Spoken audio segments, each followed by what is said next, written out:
from our nation's capital, Washington, D.C. Tonight, the Pirates begin a 3-game series against the first-place club in the National League East, the Washington Nationals.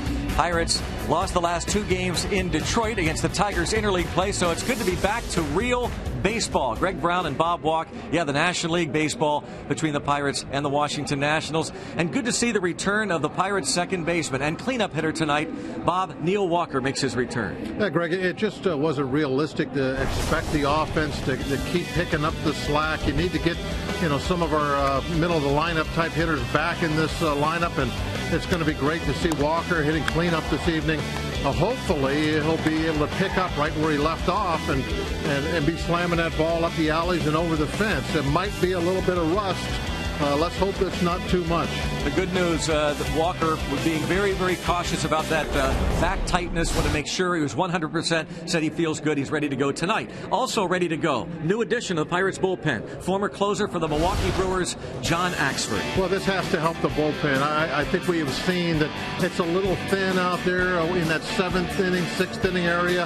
And Axford, we know from seeing him pitch in Milwaukee against us, when he's throwing strikes, that power arm of his can really be devastating. Hopefully he'll be on, throwing a lot of strikes, and he'll be a big help to that bullpen. Stormy Pimentel has been placed on the disabled list to make room for John Axford on the Major League roster.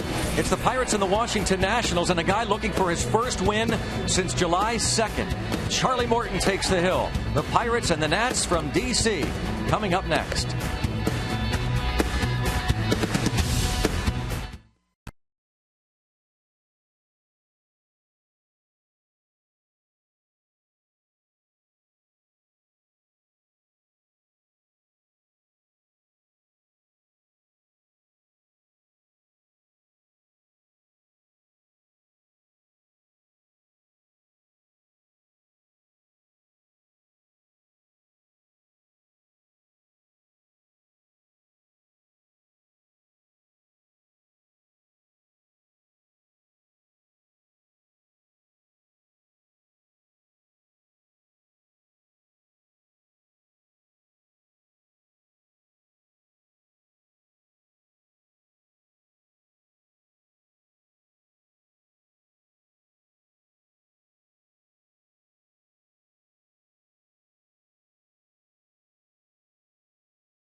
Walker hammers one to right field, way back, and it is gone.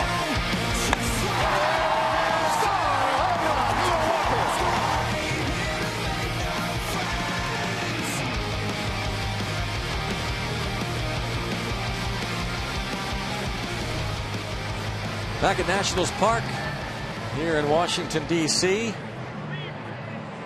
Pirates making their first and only visit during the regular season into our nation's capital, and Neil Walker hitting cleanup and will be making his first start since August the 5th. We check out the Toyota starting lineup for Clint Hurdle's Pirates. Josh Harrison is at shortstop. Then it's Gregory Polanco and Russell Martin. Pirates cleanup hitter Neil Walker. Starling Marte hits fifth. Travis Snyder follows. Ike Davis and Pedro Alvarez returns at third base. Charlie Morton is on the mound. Let's take a look at Rourke's numbers on the year. You can see that they are very good. Nice low ERA. A lot of the talk with the hitters down the clubhouse today before the game. How many fastballs this guy goes or throws, and they will be ready to hit the fastball. Not really a hard thrower as far as velocity, but he certainly throws a number of them.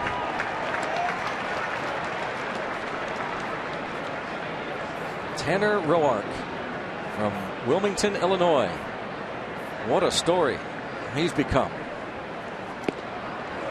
And out in front of Josh Harrison, 0-2. I think what the hitters are thinking of when they are preparing for Rourke is somebody with one of those sneaky fastballs that where it really plays a little bit faster than what the velocity numbers up on the screen will say. That, you know, what they always call sneaky fast, and there's never really been a totally perfect explanation as to what that means, but there's some guys that the fastball just plays quicker. 2 years ago at AAA Syracuse in the Nationals organization, he went 6-17. Got bumped from their starting rotation in the minor leagues early last year, but started to turn his season and his career around. And dribbled foul. Ended up making 14 appearances, 5 starts last year for the Nats. Went 7-1 with a 1.51 ERA. And a lot of the folks that follow the Nationals say he is their best starter. Not Strasburg, not Pfister, not Zimmerman, but Tanner Roark. 8th in the league in ERA. In the air to shallow right center field. Span on the run. Denard Span, one of the best in all of baseball. A little bit of a hesitation right away, but he made up for it. Really covered a lot of ground there at the end.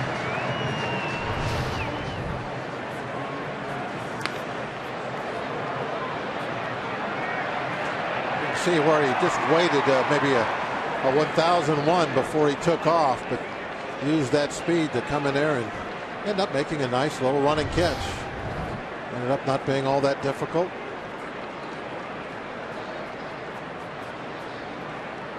Roark was acquired from the Texas Rangers 4 years ago, a deadline deal for Christian Guzman, the shortstop. 4 days later, Guzman retired. And Polanco now, who was hitless in Detroit and went just 2 for 14 in the home interleague series with the Tigers.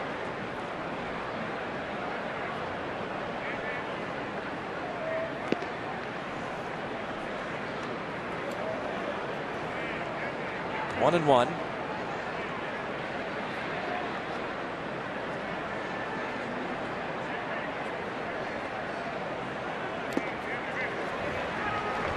A strike called on. A little fastball that looked like it starts off just off the plate a little bit, tails it back to the corner.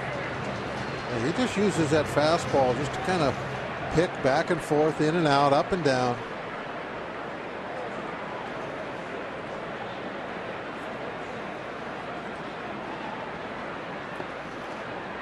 A little change up that time.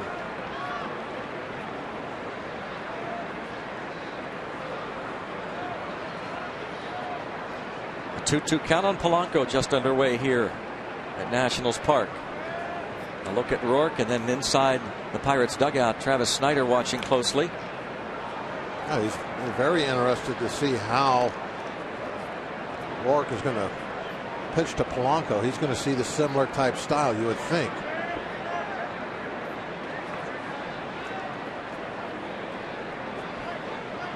Thinking about that change up that Polanco saw a couple pitches ago.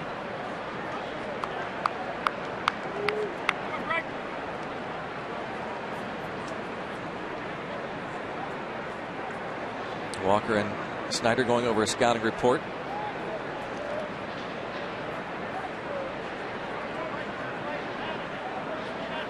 First on the Pirates have seen Tanner Roark.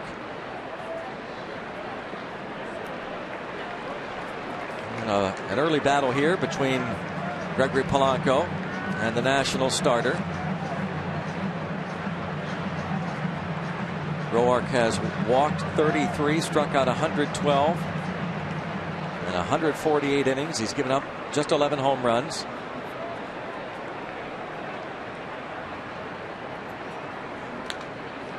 And another foul.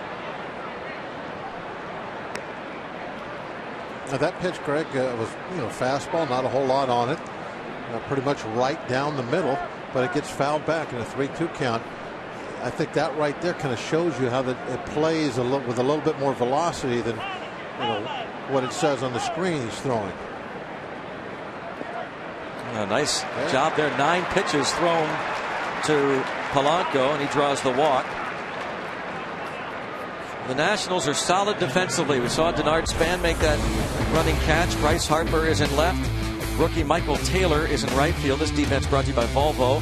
Anthony Rendon, Adam LaRoche on the corners. Ian Desmond, Asdrubal Cabrera up the middle, and Wilson Ramos does the catching. Ramos has thrown out over 35% of the runners trying to steal. There's Bryce Harper and Michael Taylor, the rookie, filling in for Jason Worth. And there goes Polanco. Pitch is taken for a ball. Throw high. Stolen base for Gregory Polanco. They might have had a shot at him if they could get a throw down there just a little bit lower than that. But this one looked like it was headed for center field.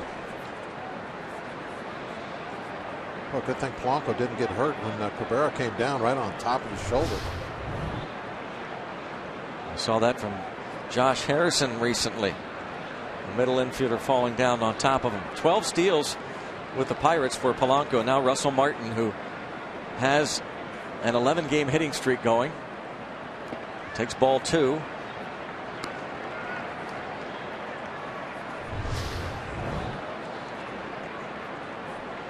Polanco's left shoulder really took most of the weight as Cabrera was coming down.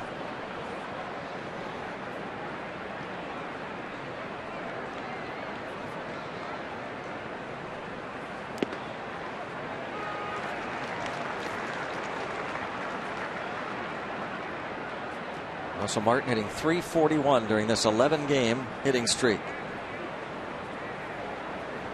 His career high 15 games 4 years ago with the Dodgers.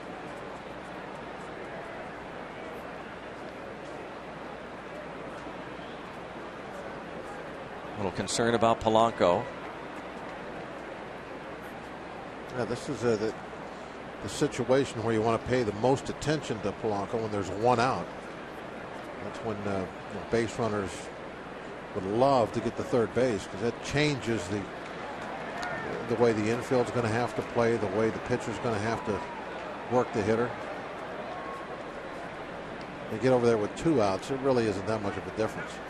But 1 out, that's when it's important to try and take a bag if you can, take third base. So that's when they pay the most attention to you. 3-1.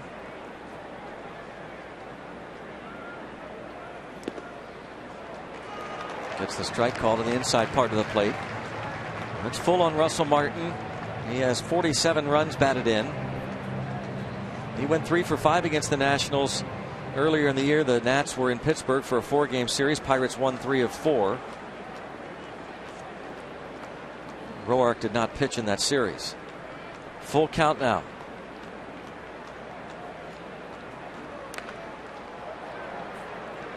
Toward foul territory, long run for Taylor, and he gets there, and Polanco tags, and he heads to third and gets there with 2 down now. Long run for Taylor. We're going to get to our Rivers Casino tips to win here. As Walker coming back is the first one. It's going to be very important to have him back on a daily basis, and especially for tonight. Hopefully it'll really mean something to have him back in that cleanup spot. Hit the fastball. We talked about that This guy's going to throw a ton of them. And the importance of the infield defense we always bring up when Charlie pitches. And, maybe a couple question marks on that left side tonight. We'll have to see how that plays out. Harrison at shortstop. And it's the first time that Pedro's been at third since we were in Arizona. Neil Walker, a fly ball toward right. And into right center, it's Taylor. Pirates do not score. The Nationals will come to bat against Charlie Morton.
Pirates and the Nationals here in D.C. The Nats managed by Matt Williams.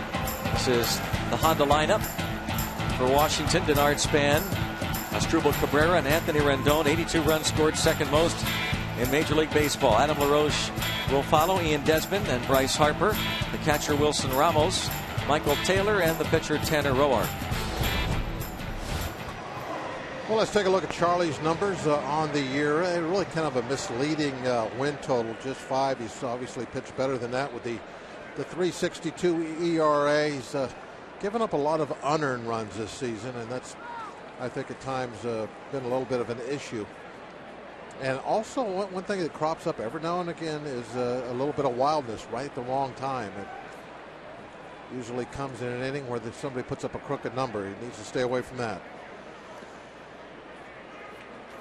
A strike is called on Denard Span, a speedy center fielder.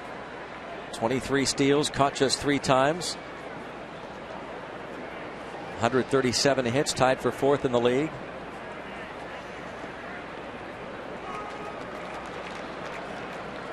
A couple of strikes on Span, though he's not sure about that one. The home plate umpire Tom Woodring called it strike 2.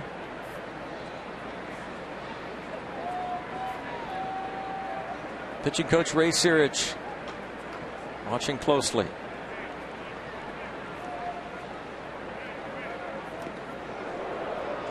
It's going to be interesting to see Ray work with Axford, don't you think? The way he's been able to get guys to throw more strikes and pitch within themselves a little bit more. Mark Wegner, the first base umpire and crew chief, Andy Fletcher, and Mike Machlinski on the bases. Diving stop. Alvarez from his right knee won't get Span. Alvarez playing almost in the shortstop hole. An infield hit for Span. Yeah, sometimes just you can do everything you can, and it's not going to be good enough, and that's the case with Span and his speed. That was really a great job by Pedro to get to that ball. And, if nothing else, maybe he was able to steal a double. Just keep it a single.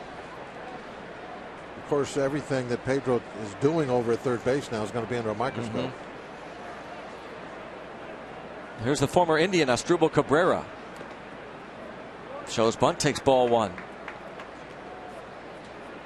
A deadline deal with Cleveland, and in 11 games batting .262 with the Nats. Hit .246 with the Tribe. 9 homers, 40 ribbies. Playing second base with the Nationals.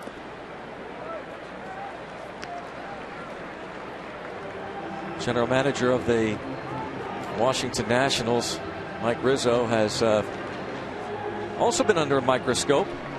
The Nats, pretty substantial payroll. He's made some headline moves in terms of free agent. A couple of years ago, bringing in the very expensive Jason Worth.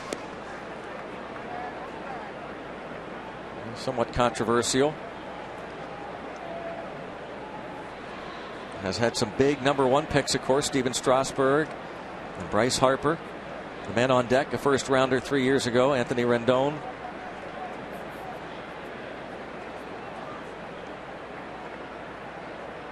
There goes Span. And a stolen base. 24 for Span. And not Martin's best throw he's ever made to third base, but in this case, I'm not sure it was going to matter. Kind of a big leg kick, a little slow delivery home. Even if the ball is on the bag, it's going to be very close. And I think because that throw was so far inside, it got the mechanics, the throwing mechanics of Martin kind of messed up. He had to reach way back across his body just to catch that. And it turns out to be a 4-pitch walk to Cabrera. See, there's that wildness right there. I mean, that's a 3-0 fastball, and it bounces in the dirt. That's what I'm talking about with Charlie at times, where the control disappears, and that's usually when he has the problems with the big inning and somebody puts up a crooked number.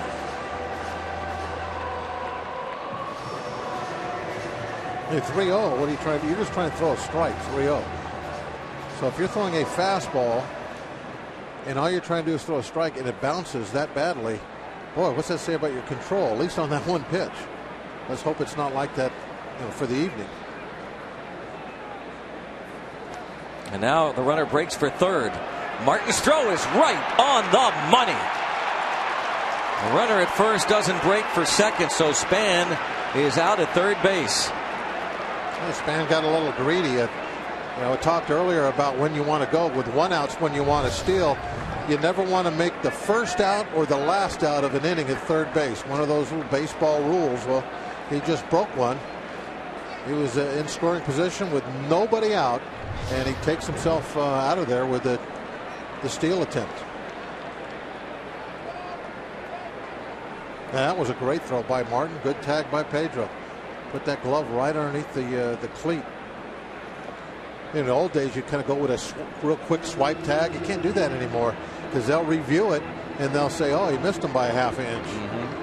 You got to leave the glove down there, and it's a little dangerous sometimes. I think guys sliding in hard with their cleats, you might get some cleat marks on your wrist. Something like that could happen. That's why guys like to make that sweep tag. Get the glove down there, get it out of there, so they can avoid injury. Kind of like, I guess you could say, look how his glove gets pinned. It wasn't up by the wrist; it was down by the end of the glove. But that could be dangerous if it's up by your wrist. Kind of like the phantom play at second base that they allow. Well, they used to allow kind of a phantom tag. Well, they don't do that anymore.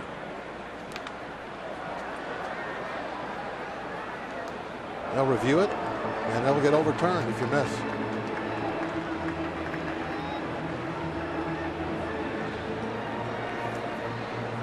Denard Span stole his 24th and then caught for the 4th time. A 1-2 count on Rendon. He has 66 RBIs, 10th most in the National League. Line to right. That's why you don't try and steal third with nobody out. Perfect example right there. I think what they would have going right now, bases loaded, nobody out.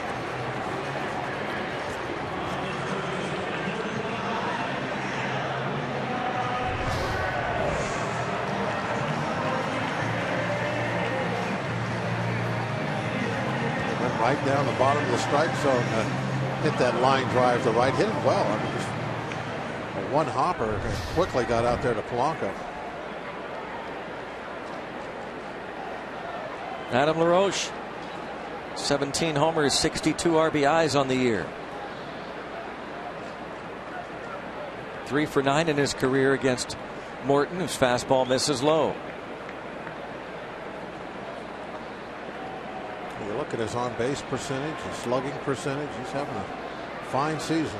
OPS 838. 9th in on-base percentage. Got off to a strong start, then slowed down around the All-Star break and that's different picked for things him, up. Yeah. Normally with Adam, and we certainly know it from his Pirate days, is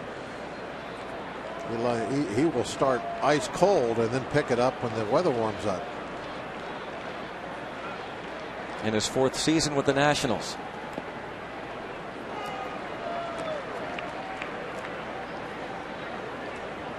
Adam LaRoche was with the Pirates 2007, 2008, then traded in 2009. Came up with the Braves.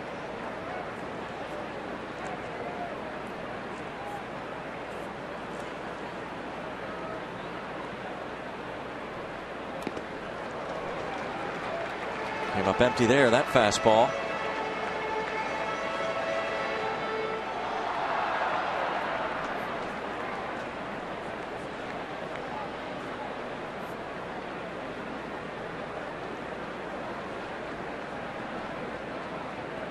A couple of former Braves here, Adam LaRoche and Charlie Morton, and the Nationals lead the Braves in the National League East. Ground ball and past Walker.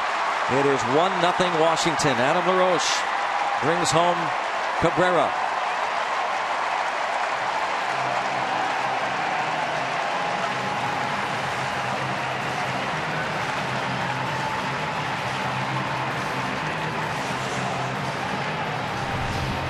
Adam is not a fast runner, so you think of him as a double play candidate.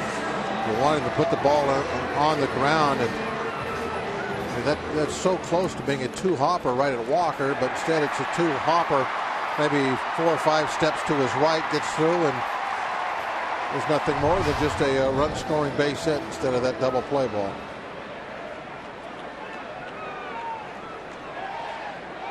Now Ian Desmond, tied for 4th in the National League with 72 RBIs, their shortstop.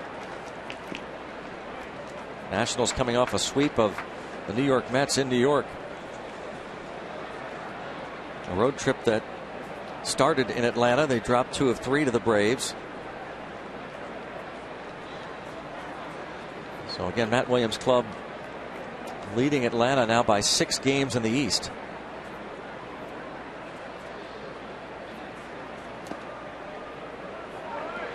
And he falls behind Desmond 2-0.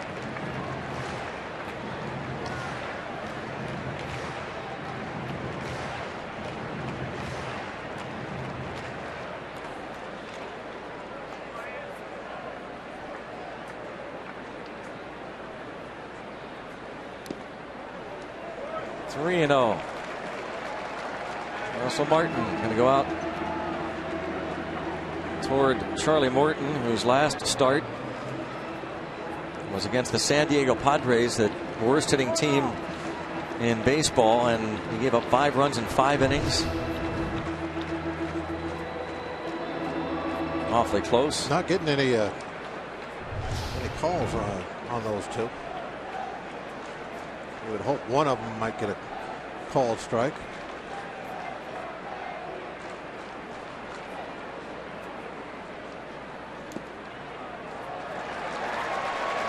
He set up outside. So Martin did, and that's pretty much where that pitch was. Bases are loaded.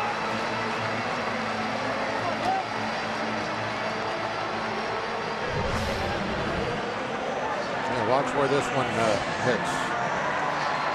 Just can't get a little extra. They are officially, all 3 of them, out of the strike zone, but you would love to at least get the 3-0 pitch. A lot of times they'll give you a little fudge room when you throw one real close, maybe missed by an inch on a 3-0, but Didn't get any that time.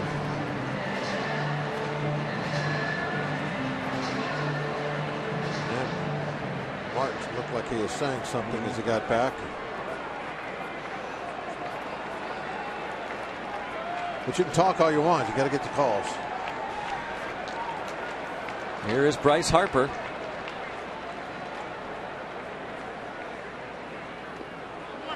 Ball one. Haven't had a hitter yet make it out in this game for the Nationals.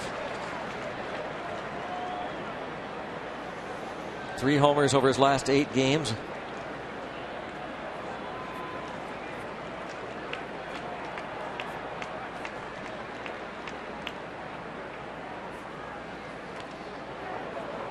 Harper has played in only 60 games.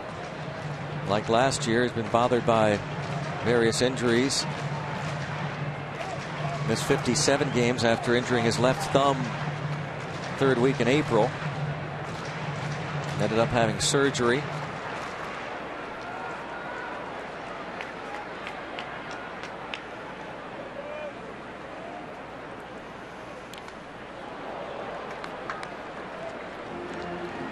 One and two on Harper, the #1 pick in the nation in 2010. Jameson Taillon was next, selected by the Pirates. Harper just 21 years old. As the bases loaded, Rendon at third, LaRoche at second, and Desmond at first. And dribbled foul, stays 1 and 2.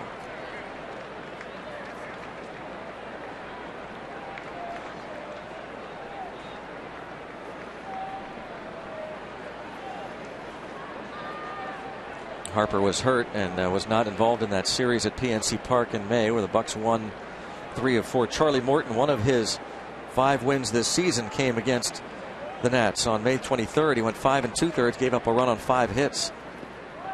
And the nice block by Russell Martin. And that's just where Russell wanted it, just before Charlie went into that stretch. Russell Martin tapping on the ground with his glove, saying, you know, bounce it, give it to me down here, we can get a strikeout. But Harper, it didn't look to me like he even moved his hands forward. He saw that curveball was going to be low right away.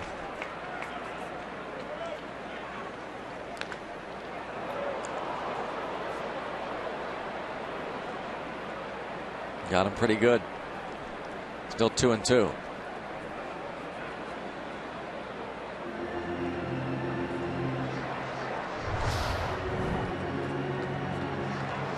Sinker, just down and in. Harper trying to pull it, ripped it right off his foot.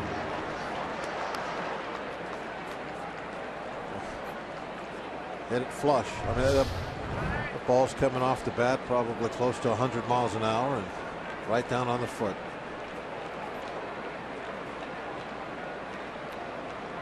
Russell Martin went out to talk with Morton, buying some time. Home plate umpire Tom Woodring looking toward Harper. No movement at all from the Nationals dugout. Harper's been a controversial figure. He was benched earlier in the year for jogging to first base on a comebacker. Highly publicized. Matt Williams talked about it, about how the game is to be played. I think Matt is kind of one of those no-nonsense type. I think so. Managers, maybe a little bit of a throwback. That you just kind of look at him. Yeah. He looks like he might run a pretty tight ship. Well, now it's a full count on Bryce Harper.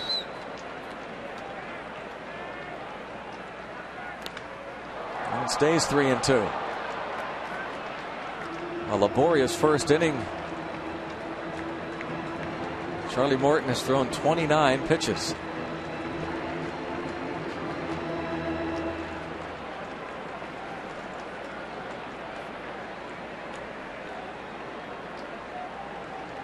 Yeah, with Charlie, could have that ground ball double play on any pitch he throws.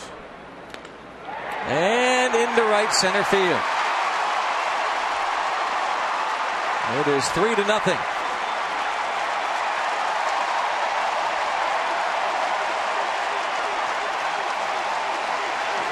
2-run single for Harper. And again, Morton has not retired a batter. And now he's over 30 pitches. If he doesn't get a double play, you could be looking at close to a 40-pitch inning. Ball got in pretty good on Harper. It looked like it might be caught by Walker, but just couldn't get up high enough. He was playing in, looking for a double play. If he's back where he normally is on the edge of the grass, this is just an easy out. Because you're inside, you're looking for a double play. That ball had enough room to just get over his head.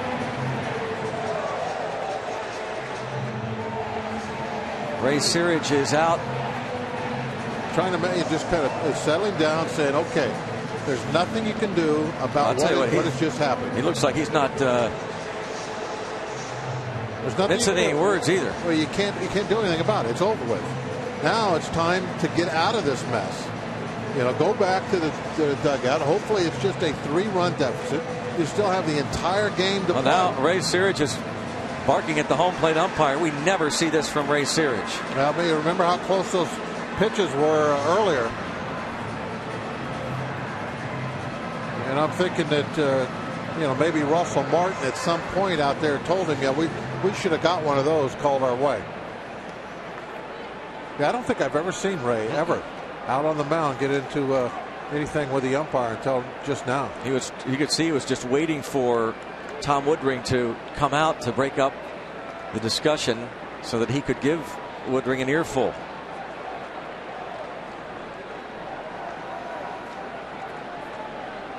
Wilson Ramos is the 7th man to hit, and a bouncer up the middle. Backhand play. Walker on to first. There's the double play, and let's hope he comes away with that physically okay at second base. 3-0 Nats.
Came out of it okay. Of course, he missed a lot of time with that back strain. He had to contort his body there to make the play, and there's that double play ball that Bob was talking about that's always seems to be there for Charlie Morton when he needs it. And he's down 3-0. Yeah, anytime you see Walker now for the next couple of days having to move his body in a kind of an unusual way, you're going to hold your breath just a little bit, make sure everything is okay. I was wondering about the play before that where he jumped into the air to try and make that catch of that little flare that Bryce Harper hit. You're extending yourself as far as you can and not coming back down. And if you've had any kind of back problems, I would think that might be something that would aggravate it. But he looks just fine in the dugout. I'd love to see that.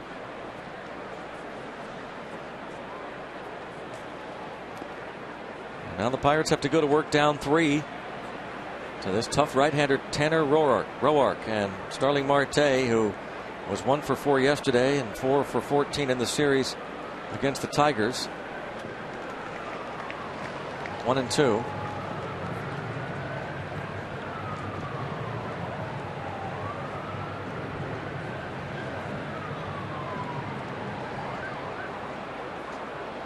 played early on some independent league ball out of college. 1 ball, 2 strikes. Got knocked around in those 2 games that he pitched in Southern Illinois. Gave up 23 runs in 9 2/3 innings. You watch him pitch warming up in the dugout, or warming up in the bullpen, excuse me, and I don't think you're going to be all that super impressed. He's not going to be throwing real hard. Nothing is going to pop your eyes out. Decent breaking ball, decent changeup, but it's the combination of all of that with control, little deception, and that's what's playing up here at this level. Look at our Lowe's never stop improving stat. Travis Snyder coming to the plate has been playing great since the All-Star break in less than half the number of at-bats he had in the first half. More doubles, more homers, RBIs to go along with that .311 average, and OPS over 1,000 since the break. Definitely improving. Little 5-game hitting streak going. I really think that he has been the guy that's done the best at picking up the slack with McCutchen being out. Getting some long balls, RBIs, extra base hits, and playing some pretty darn good defense out in left field, making some good plays, good throws.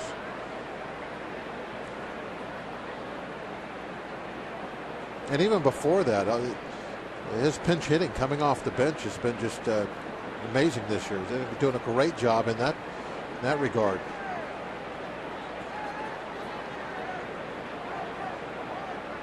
You're seeing, I think, this season a little extra life as the ball's coming off his bat.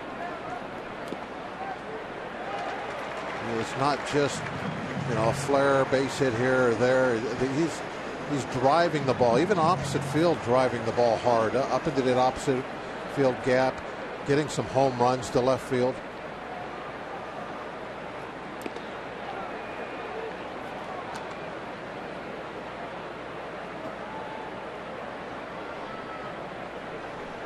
Two and two.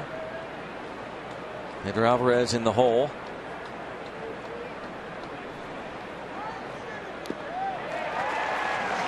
For a strikeout for that was that changeup. Remember when we were showing him watch Polanco, and Polanco got that changeup?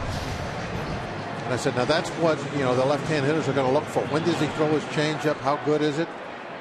Well, that's why they want to know. There it is.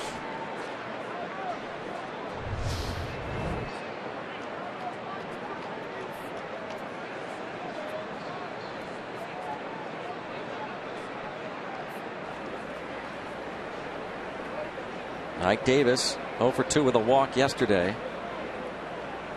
A lot of success against the Nationals at PNC Park in May, was 7 out of 18. They moved their third baseman Anthony Rendon over. Now, Ike not liking that call. That was a borderline strike that this time the Nationals pitcher gets the strike call. That's the pitch that really Charlie wasn't getting in that first inning. The one just a little off the plate. Wow. This is going to make the rest of those Pirates over there a lot more unhappy. And that man, Pirates catcher, he can get unhappy quick. Yep.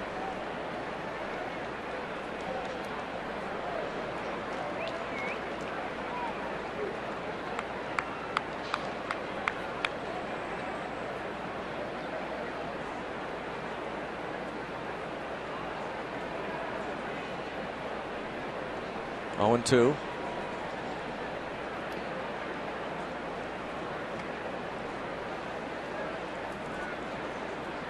Roark initially was a 25th round pick of the Texas Rangers in 2008 out of the University of Illinois.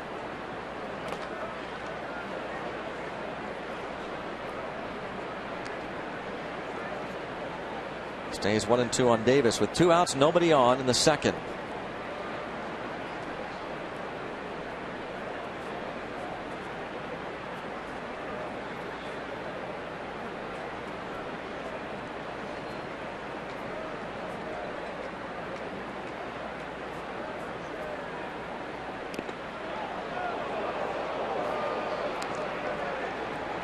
Doesn't get that call. 2-2. An awful lot of movement on that glove of Ramos after that ball hit it. He really tried to suck that one in. If you got to move your glove that much, I think you're telling everybody, well, that was a ball.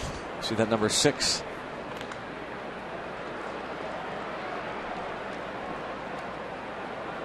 Stays 2 balls and 2 strikes on Ike Davis.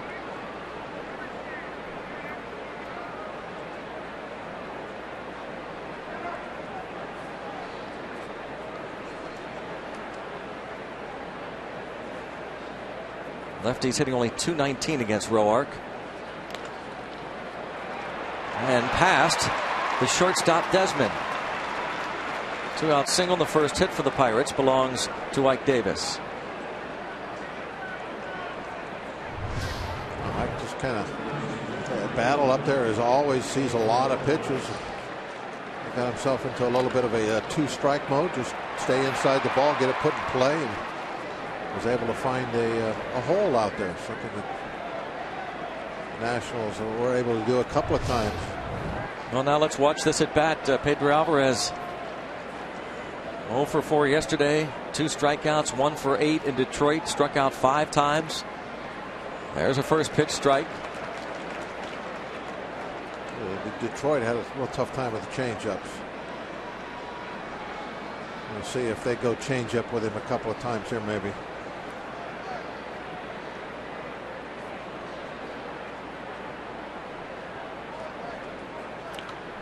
Well, Rourke staying fastball. That's what you see sometimes from certain pitchers is they don't care about what the hitter's doing up there. They're going to pitch their game. Now he's got the 2 strikes. I got to believe he's going to throw him a changeup. This has been a continuing pattern. Oh, fastball again.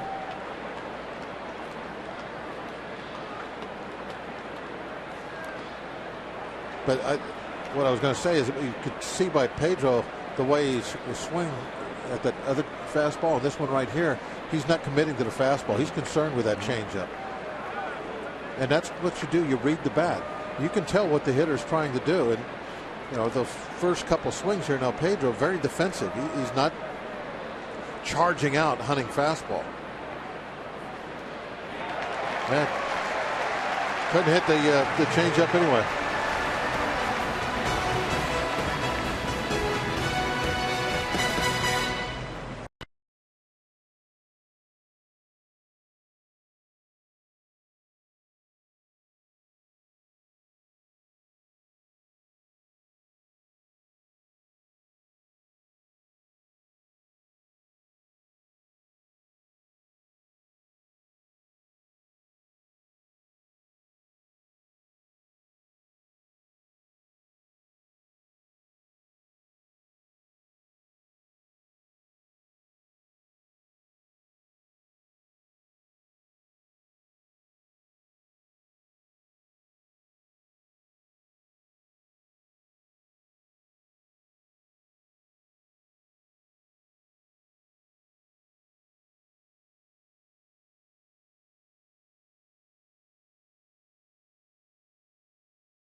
Pirates down 3-0 in a rough first inning for Charlie Martin here at Nats Park. I'm Robbie Smikowski. Jordy Mercer not starting tonight for the first time in a while, and he's the subject of tonight's Allegheny Health Network injury update.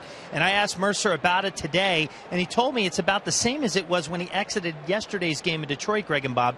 They were planning to run some more tests once the Nationals team doctor got here, which was after the time I had a chance to speak with him. Now, they really don't know a whole lot about it, but they do know he has not had the MRI yet, and he was hoping to wake up to some improvement, but he didn't. But the good news here, it wasn't any worse. So he's never had any forearm issues before, especially given that he was a closer when he was in college, never had arm problems. And it was something that just started up yesterday. So let's hope all those signs point to it being a very brief absence for the Bucs starting shortstop. Let's hope so. We definitely need him out there. 49 straight starts at shortstop coming to an end. Didn't miss an inning until he came out of the game the other day. It really has been a solid rock out there, playing great defense, a big part of the offense. Need him back as soon as possible. Hopefully this will be just a little bump in the road, maybe a little twinge that will go away quickly and never hear about it again. Happens. He's encouraged by the fact that it's not ligament damage. That kind of concerns you when you hear that the shortstop leaves with a forearm strain. That could, anybody, whether it's a pitcher, regular fielder, when you hear that, it immediately comes to your mind as Tommy John stuff. It's a strike 3 called. He gets Michael Taylor, his first strikeout. 1 up and 1 down. This is hopefully we'll see more of that. We'll be able to locate that curveball.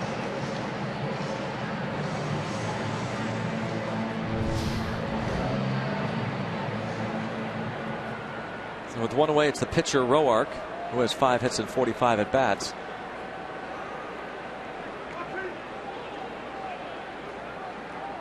It's interesting that left side of the infield with a ground ball pitcher in Charlie Morton. So far, Alvarez and Josh Harrison not really tested. Alvarez made that nice diving stop. Ball hit by Denard Span, leading off the bottom of the first inning. And Harrison gets his first start at shortstop this season. And a couple of strikeouts. Well, we want to see how you root for your Pittsburgh Pirates. Be our AT&T fan photo of the night. Show us how you root for your Buccos. Submit the picture via Twitter. Use the hashtag BucsFanPhoto, and we'll show them during our broadcast. Hashtag BucsFanPhoto.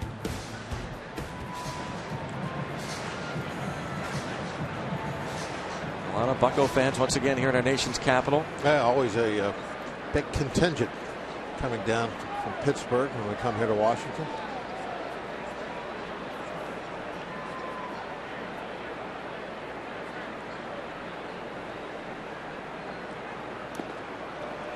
Strike on Span. Alvarez creeping in at third. The infield hit, then stole second, and then was caught stealing third.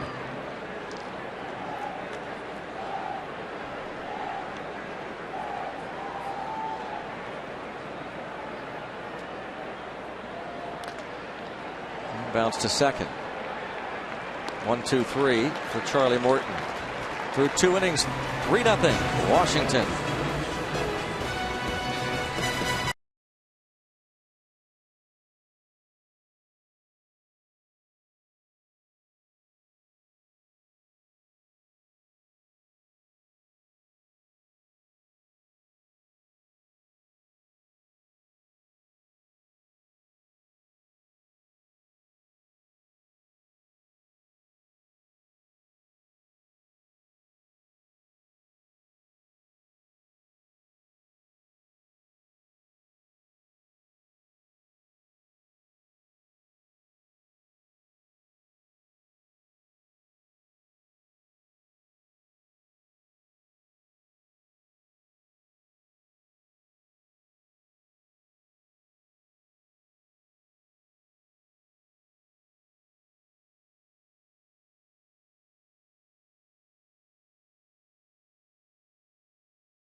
All on Root Sports is brought to you by Toyota.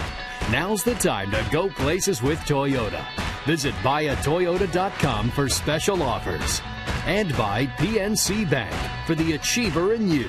Let's go Bucks! 3-zip, Nationals lead it. Charlie Morton starts things off in the third against Tanner Roark, who has struck out a couple.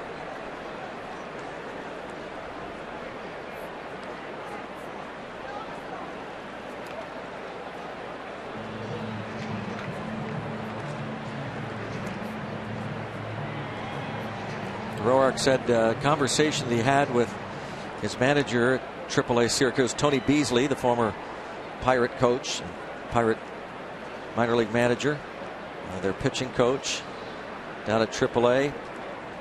He was one of those guys, Bob, that he admits he let all the other things. I think you've kind of talked about this when you were pitching early in your career, that everything else around you distract you. Absolutely. He said that things would not go his way. A chopper would go over the third baseman's head for a double, and a play wouldn't be made, and it was a disaster, and felt like, you know, the world was against him. Yeah, I know the feeling. You get out there and you worry about what everybody else is thinking. You start being negative about the judgments you're making about yourself, and can you do this? And once that happens, the answer is no, you can't do it. You have to let all of that stuff go, and then whatever happens will happen. Maybe you will be good enough and you'll have a nice career, or maybe you won't, but you got to accept it, because if you don't have that kind of attitude, you'll never pitch, play, hit anything as well as you could if you would let all that other stuff get out of the way. Now, once he did all that, his career turned around.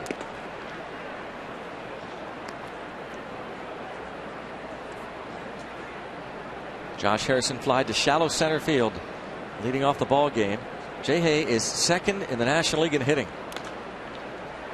But he's going to be 0 for 2 tonight, after going 0 for 4 yesterday.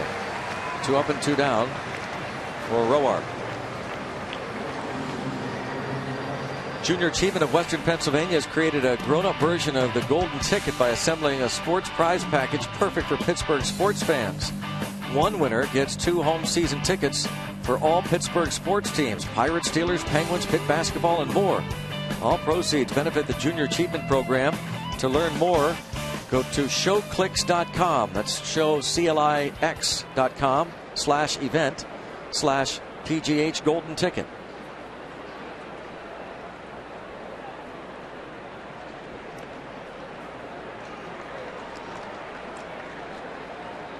Two outs for Gregory Polanco. He walked and stole second in the first inning.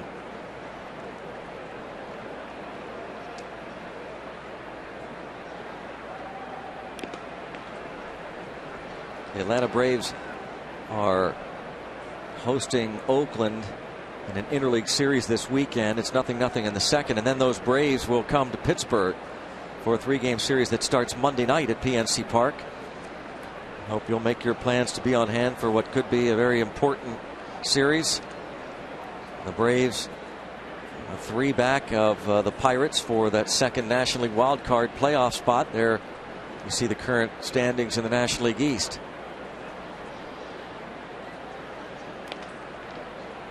Third base, Rendon on to first. And it's 3 up and 3 down for Roark.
Pirates chairman of the board. It's Bob Nutting here watching him play part of the succession and the election committee that put Rob Manfred as the new commissioner here as a new commissioner in Major League Baseball. Bob, what led you, or what qualities can baseball fans look for with Rob Manfred as a new commissioner? Yeah, I mean, we're thrilled to have Rob as a 10th commissioner of Major League Baseball. It's such an important job for the sport, and Rob has tremendous background. He's been in baseball for 25 years, has deep experience in labor, but also has a broad understanding of all of the aspects of the game. So couldn't be more thrilled to have a leader, a collaborator, someone who understands how to work with all the owners and build consensus. Now, as one of the people that helped put him into that position, what led you to the selection and eventually the election of Rob Manfred? Yeah, the search committee was one of the fascinating things I've ever done in the game. Having an opportunity to talk to so many of the leaders of the game, inside the commissioner's office, outside, various owners. And what we really decided we needed was, first and foremost, someone who was passionate about and loved baseball. Commissioner Seelig has exuded that love of the game every day of his tenure in office. We believe Rob is going to do that same thing. We also really wanted an inclusive process, so we had a number of very strong candidates yesterday. About the length of time of the meeting, I think it really was a reflection that we brought 3 excellent qualified candidates, and it was a tough decision, but we think we made a great one with Rob. Now, Bob, I know you can't predict the future, but what impact do you think, or what effect, I should say, do you think this will have on the game of baseball on the field and maybe on your team, the Pirates? Well, there are a tremendous number of challenges ahead of the game. We're in a wonderful spot. It's a strong game, but we need to focus on engagement in youth. How do we make the game shorter, more entertaining? Length of game's been a real issue. How do we ensure that markets like Pittsburgh can continue to have access to premier talent, whether it's been the amateur draft, whether it's international? Those are the things that are really going to drive Pittsburgh. I believe Rob has a clear understanding of that, and I'm going to continue to push for Pittsburgh's best interest to make sure that we have that voice. I think a lot of people are excited about Rob Manfred. Bob, thank you very much. It's a fantastic day for baseball. Thanks so much, Rob. Certainly is. Greg? All right, Robbie, thank you. Thanks to Bob Nutting.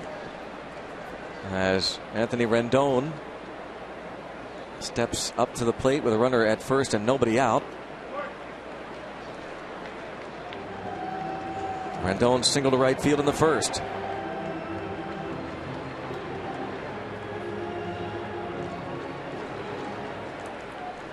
Two and one.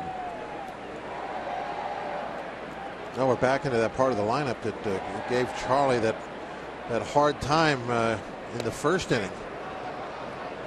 And they've started off here with the opening base runner with nobody out.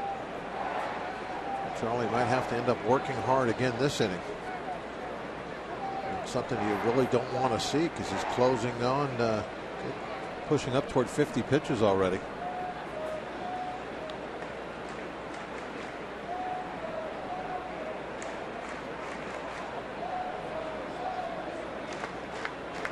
They're going to go fastball.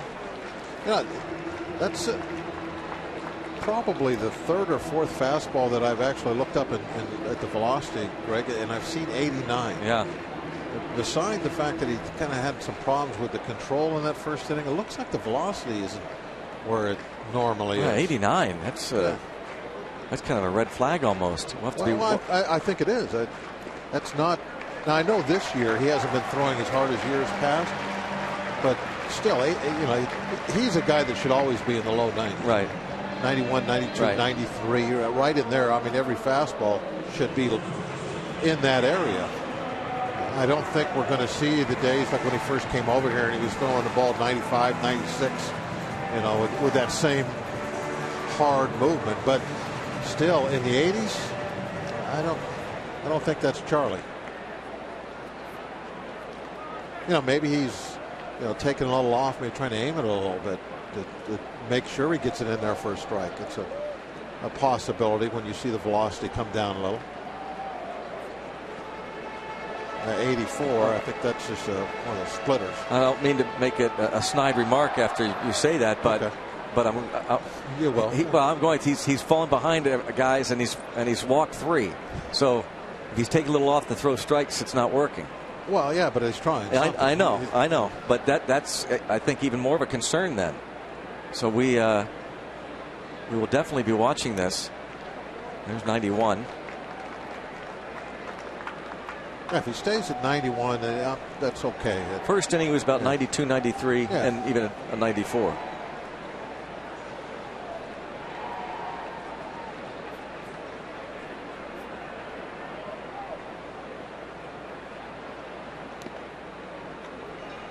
One ball, 2 strike count on LaRoche, and here we have runners at first and second, nobody out. It's 3-0.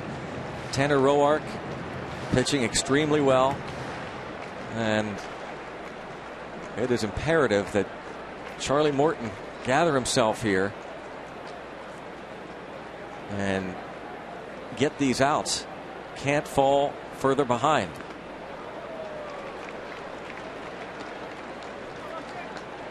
But he is laboring throughout this game. We know that Adam does not run very well. I mean, this is your chance right here. You get a ground ball and you get a couple outs.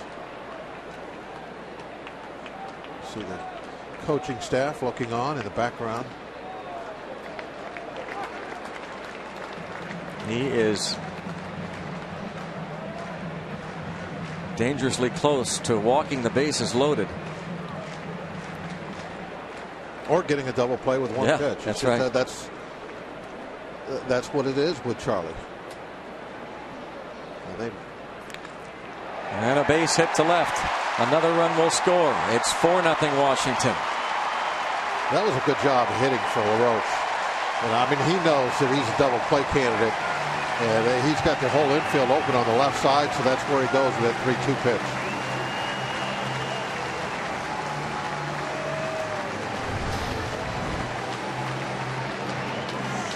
He is dead trying to stay inside that ball. I mean, all the way. He's thinking, hit this ball to left field. Either through that side that's open with a ground ball or put it in the air. Either one, he didn't care. He did not want to pull that ball because he knew that really increases his odds of hitting into the double play.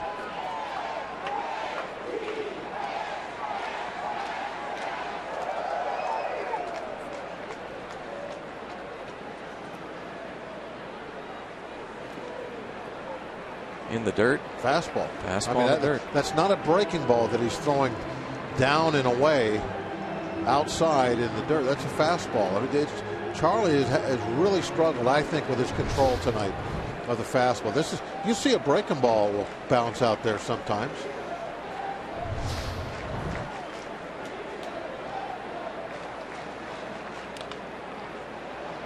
Right toward Alvarez. Throw there to get the out at second. A good strong throw to second by Pedro. Yeah, every ground ball to Pedro Alvarez. I mean, I don't mean to Oh, you have to.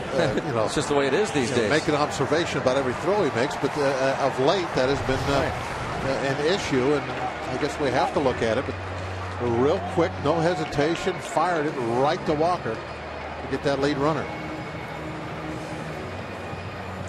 Clint Hurdle had hinted that had Jordy Mercer been healthy, possibly Pedro Alvarez would have made a start even tonight at first base with Harrison playing third. Sounds as though he's going to get Alvarez over at first base maybe tomorrow and or Sunday. Jordy Mercer, you heard Robbie talk about it earlier, out with that forearm strain, and hopeful that it is nothing more than that some rest. He'll maybe be back in that lineup Monday against the Braves. It would figure he won't play the next 2 days. Runner goes, ball's fouled back. Desmond took off. Harper fouled it back. Bryce Harper had a 2-run single in the first.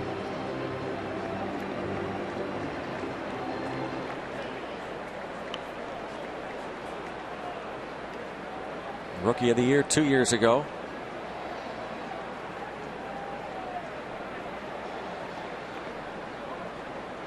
A look in from right field.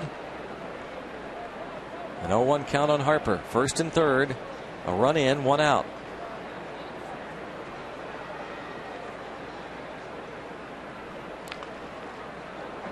Oh, and 2.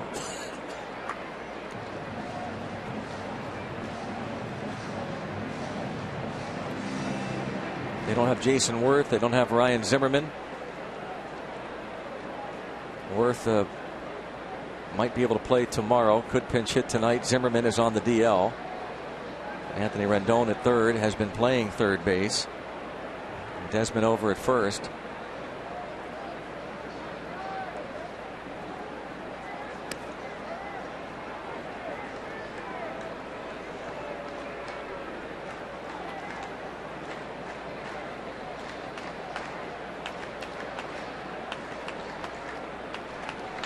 Oh, and 2.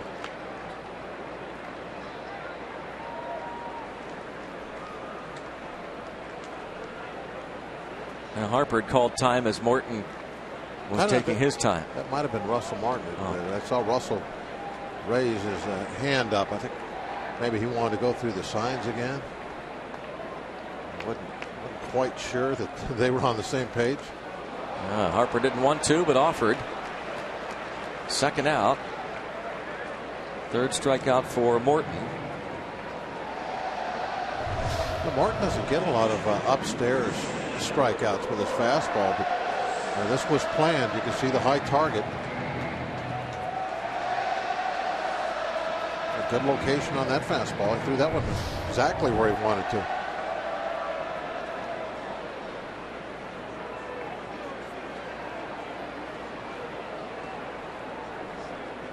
Catcher Wilson Ramos hit into the 4-3 inning ending double play in the first.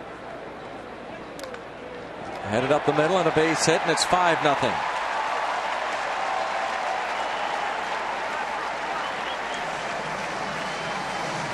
Ramos singles home Rendon.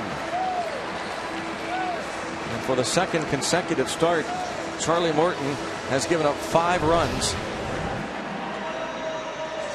Well, because they pick up this run with a 2-out ground ball through the infield, it kind of nullifies that good high fastball he got on Harper for the strikeout, thinking, okay, now you got an opportunity to stop that run from scoring at third. They were able to get the strikeout with 1 out, but it didn't work out.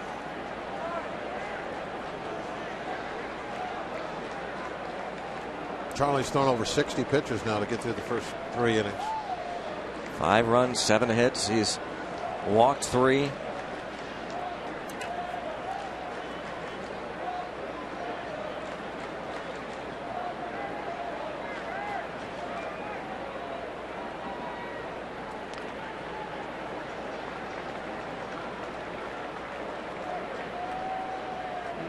Go back to his start against the Cincinnati Reds on July the 12th. Before the break, he gave up 5 runs in 6 innings.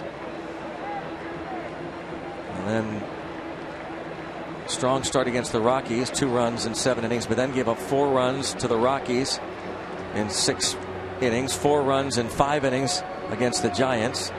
Good game against the Marlins, 1 run in 7 innings, and then last time out, 5 runs in 5 innings against the Padres.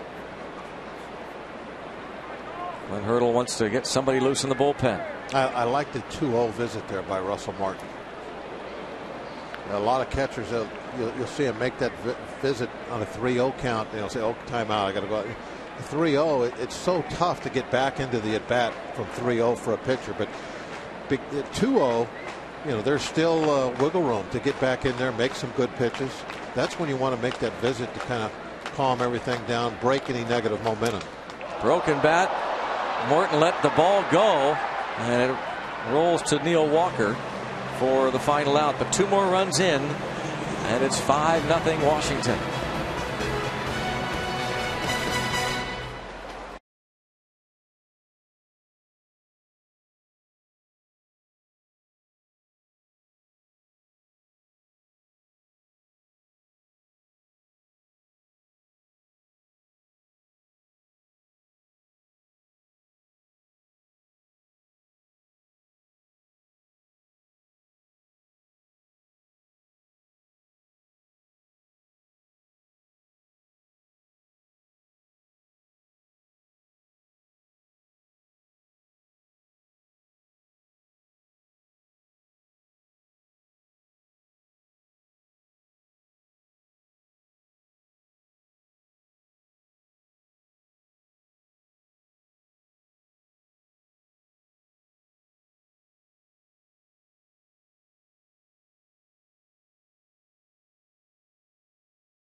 Baseball on Root Sports is brought to you by Barrel Automotive.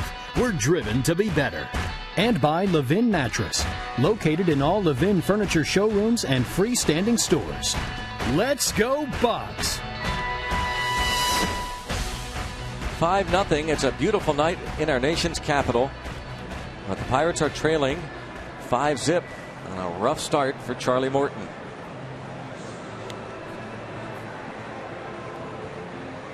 Pirates offense has mustered one hit, drawn a walk versus Tanner Roark. And it will be Russell Martin, Neil Walker, and Starling Marte here in the fourth. MLB.TV Premium, the #1 live streaming sports service, celebrating 12 years. Join the millions of subscribers. Watch every out-of-market game live in true HD on over 400 devices. Visit Pirates.com for details. The second straight day, Andrew McCutchen took batting practice and looked as good, as strong as ever. And that is tremendous news. We could possibly see him Tuesday night in Atlanta, although Clint Hurdle and the Pirates might suggest a couple of rehab games. We'll see if Andrew McCutchen decides to just come off the DL and go right into the mix, or decide to get some at-bats in the minor leagues. But earlier today, McCutchen. Well, even if he gets a couple of rehab games, gets some at-bats in the minor leagues, he could still be ready Tuesday, right? Yeah. I mean, you could still see him Tuesday, no matter whether he goes and gets those at-bats or not. So, I mean, I really love the fact that he looks to be doing everything right now, and hopefully he has no setbacks. This being Friday, and with little news that he would be reporting in the next couple days to the minor league affiliate, it sounds as though probably not going to happen. But it's up to the player. He doesn't need it. Yeah, probably not. No. If anybody doesn't. Yeah. I agree.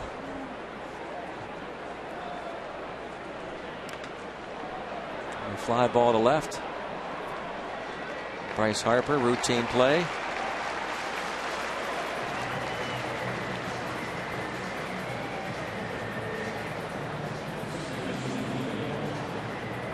One up, one down in the fourth.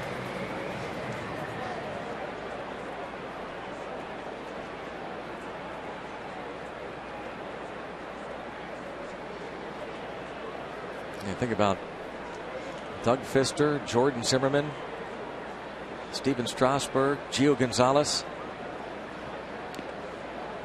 But it's Tanner Roark that seems to be leading the way. Tanner Roark, the name is pronounced. Pirates will not see Strasburg. He pitched yesterday.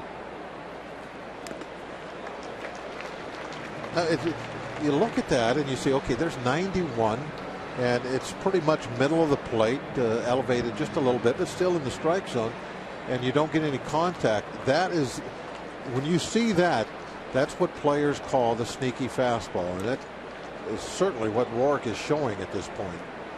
That and some pretty good control. He doesn't go in the middle of the plate very often. That pitch right there, 0-2, he wants to go up and in, and that's where he put it, up and in. It's 5-0. Is that okay? Well, technically, no. You're not supposed to do that with a 5-run lead. But the Diamondbacks say it's not okay. There's a base hit for Neil Walker. Into the corner.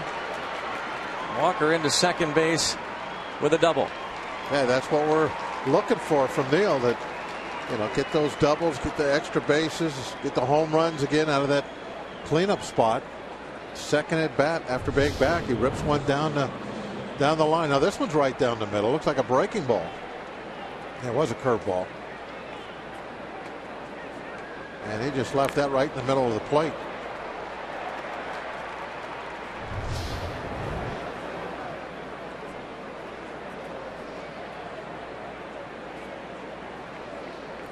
Now Marte, he bounced back to Roark in the second.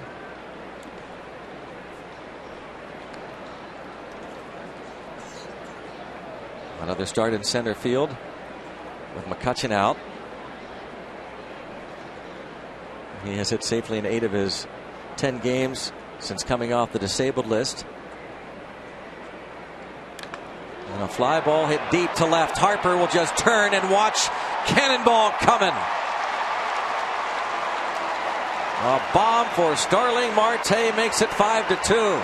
And listen to all these Pirate fans in Washington, D.C. Now you don't want to wait any longer to start chipping away at this lead. And this is what you needed to get a little enthusiasm back in that dugout, get some confidence with the hitters. That hey, this guy has put up great numbers this year, and he's one of the best newcomers in the league. But we're going to score some runs off of him, and they just were able to prove that to themselves. Another breaking ball that it was left down and in. That's one of those that the hitter can just kind of drop the head of the bat to, like almost kind of more of a golf type swing, and get it out of here. He's going to maybe start throwing even more fastballs. The last two breaking balls have gone for a home run and a double.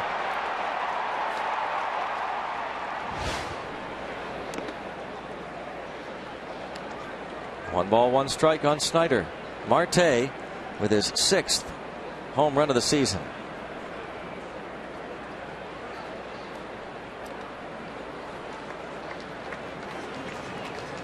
It's his first home run since June 13th in Miami. Allegheny Health Network Supermo. Now, watching that ball as it was being released there, it looked like it had downward movement on it. I thought that was a breaking ball. That might have just been kind of a two-seam sinker action that I was looking at. That was the movement.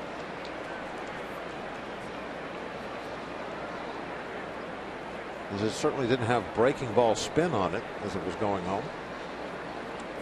Just the 12th homer he's allowed this season.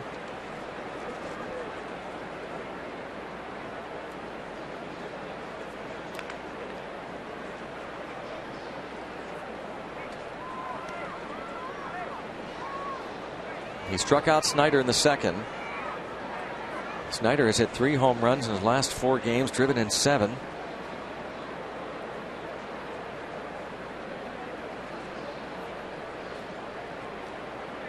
First homer in over 2 months for Marte. And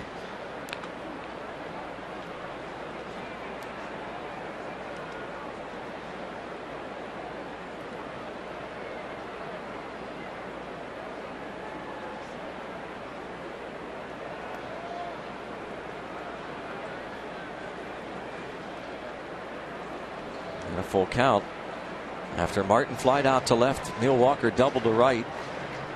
And Marte hammered that home run over the left field fence.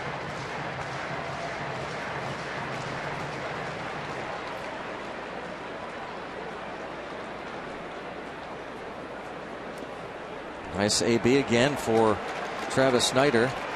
Second walk for Roark. Save big when you use your Giant Eagle Advantage card. You can save up to $10 off tickets every Sunday home game at PNC Park by showing your Giant Eagle Advantage card at the PNC Park ticket windows, or go to pirates.com/advantage card. And of course, you know that Sundays are kids' days at PNC Park, so bring the whole family to the next Giant Eagle Advantage card discount Sunday.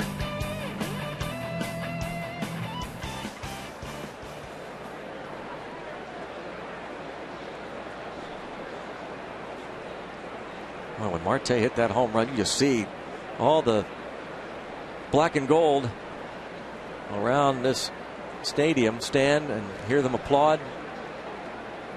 You haven't anything to cheer about until then, and now there's still a little something going here. There's just one out, and one with the base on balls to Snyder. An opportunity. When you fall behind like that 5 runs early, you have to take advantage of these opportunities. Maybe get another run out of this inning.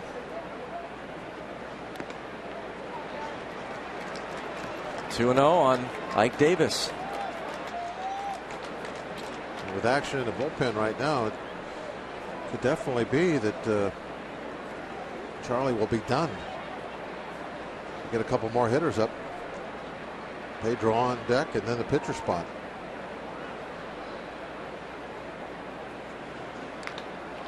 A fly ball hit deep toward right center field. Span is over, approaching the wall. 2 outs.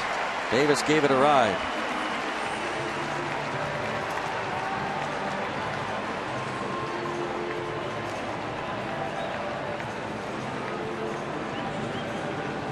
Roark gets the long out and faces Alvarez.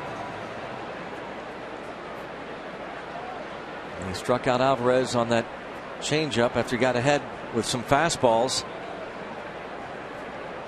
Last 9 at bats, Alvarez has struck out 6 times.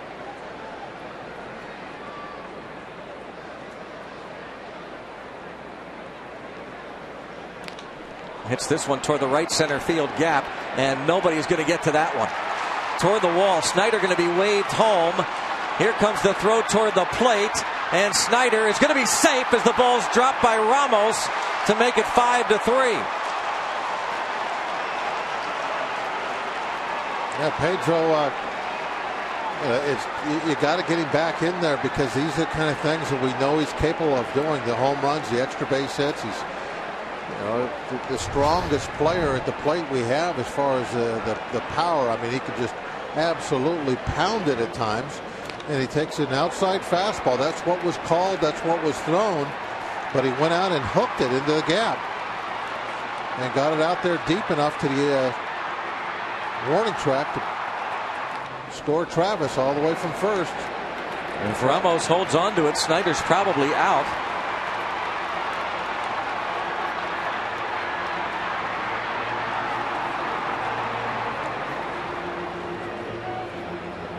Ramos just kind of got handcuffed. It's hard to catch those balls out of the dirt with that catcher's glove. And of course, the catcher has to be very careful nowadays, even with a throw coming in like that, where you put your feet. You know, most of the time, like last year, for instance, you would probably take a drop step back up to get a longer hop to get a better look at that. But if you do that nowadays and your foot comes across the plate, they're going to call the runner safe anyway. That's what happened to Jared Saltalamacchia of the Marlins a couple weeks ago. You can't move to get yourself a better hop. That's what he tried to do. And they've taken that option away from the catchers. Here's Jason Nix batting for Morton. You can't back up to get a nice longer hop to give you a better chance at catching the ball. It's forbidden. That's a rule that forbids that. You can't step back across the plate. Ray Searage and Russell Martin there with Charlie Morton. Bucks are going to need help from the bullpen early. Morton goes just 3 innings. Nix bounces this one and might have tipped the glove of the pitcher Roark. Shortstop over in the dirt, picked by LaRoche. Ian Desmond, a lot of range, moving to his left, but the Pirates get 3.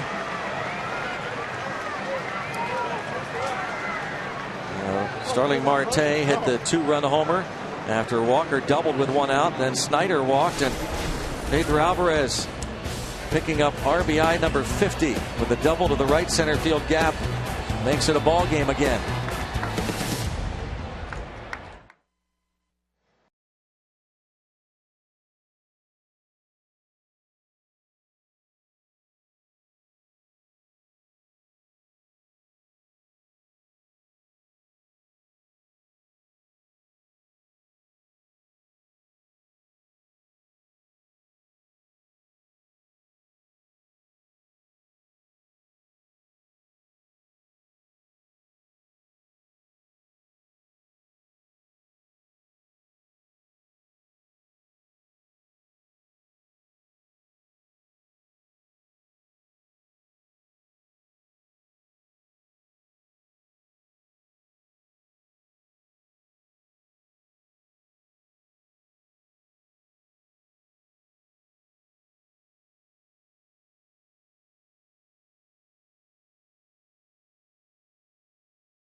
against the Presidents.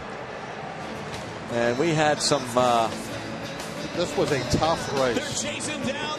hijinks. I don't know why they're going the other way. Look at, is that William Howard Taft, Bill Taft? Yeah, but look at Pete. Now watch, Potato Pete thinks he's going to win it. He's home free. Yeah, nobody around until Teddy Roosevelt. Bang! Whoa! Off the top rope. Yeah, and Teddy never wins the President's race, but he wins this one tonight. And look at this, he's not done. Watch this. Well, this is again a replay of William Howard Taft. That's man, shameful. Right down on his nose. Shameful. Too. And this again, Teddy, bang. Knocked off Lady Mouth. Pete's hat. And this is afterward. He's not done. Bang again. That's after the race. He's doing that. That should not be allowed. Should not be allowed. He's got the belt. There's a happy president.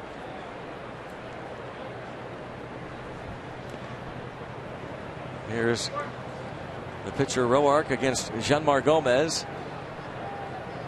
And Gomez doesn't get that call.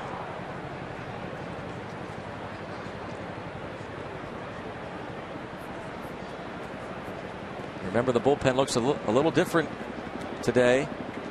Stormy Pimentel on the disabled list. They're calling it an ankle sprain. He's on the DL, and John Axford, the new Pirate. There he is. He tweeted out a picture last night. Ahoy. Ground ball to Josh Harrison. Over at short. Makes the play.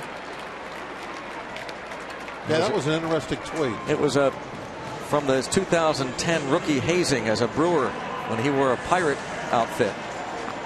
And he says he's thrilled to be coming to Pittsburgh, his favorite ballpark, PNC Park. Talking with Mark Melanson. Well, he certainly has a great arm. A great arm, and I think a great character too. I mean, I think he's a perfect addition for the bullpen. Nice to have a different personality in there. Oh, yeah. Keep it loose. A funny man. John Axford. And there's a drive toward the right center field gap. Off the bat of Denard Span. Hammers that. Span into second base with a double. Well, from the national point of view, what their job now is to answer. They've seen the Pirates get up off the floor after they've been punched and mount a little bit of a comeback. And what you love to do now is you're going to try and take the momentum out back, get it on your side. And Span doing some damage with this one-out double.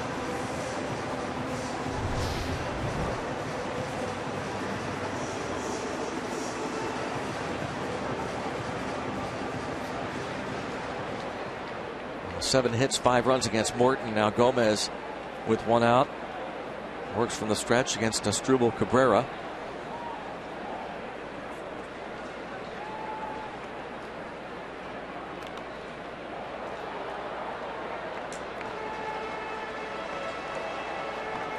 The 28-year-old native of Venezuela, Asdrubal Cabrera. Had some fine seasons with the Cleveland Indians. Stormy Pimentel on the disabled list there between Francisco Liriano and Edinson Volquez.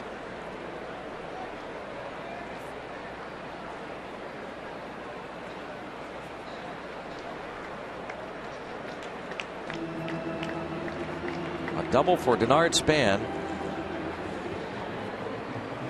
With 1 away in the bottom of the 4th after the Pirates scored 3 in the top half.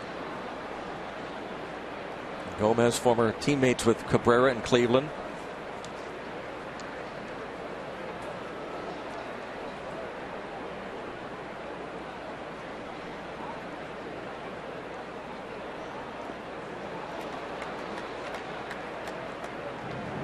One ball, 2 strikes.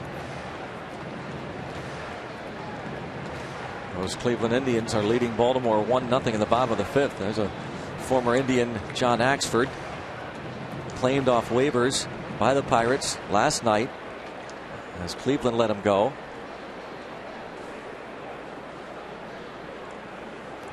The Indians trail the Royals by 6 games in the American League Central.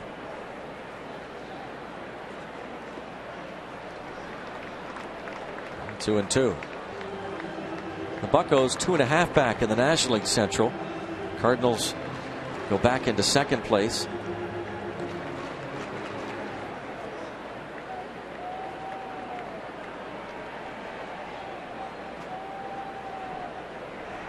Cardinals lead the Padres in St. Louis 2-0 in the first. Brewers taking on the Dodgers tonight. Zach Greinke for LA.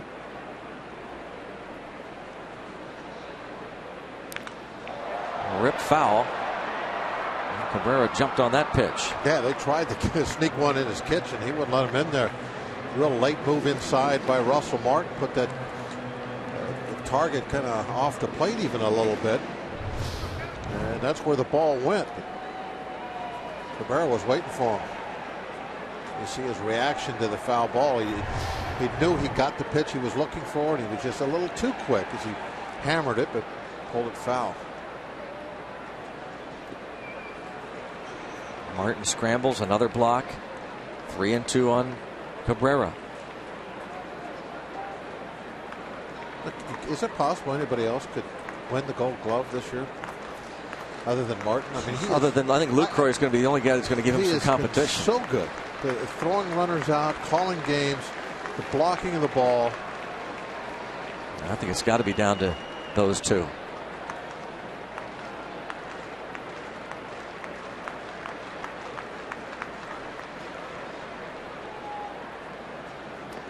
Struck him out.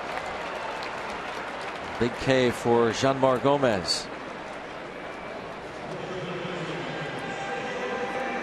A really nice job of pitching. The only time he came up above, I mean, look at the little cluster down there. The only time he threw anything above the knees is when he came up on the hands. That's pitching.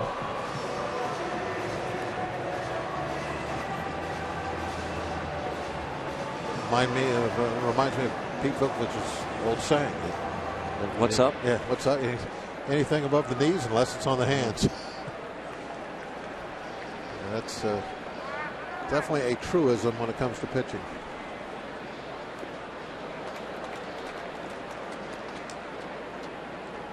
But nowadays, I think the term is elevated. I don't think anybody says up anymore. Why is that?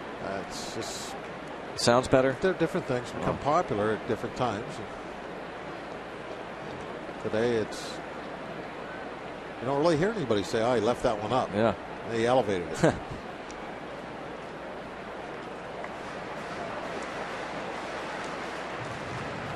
So I guess you'd have to change it now to, "Hey, what's elevated?" We'll have to do that next time we see Vuk. See what he says. That might throw him up. Yeah, that might throw him a curve right there. Hey, Vuk, what's elevated? I'm going to do that. My guess is he won't miss a beat. No, I'll do the exact you're same. Right.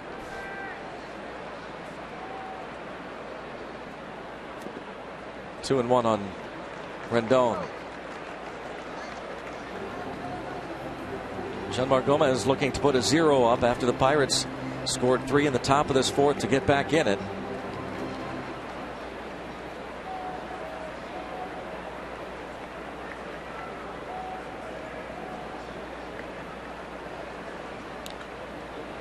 And 2-2 now on Rendon.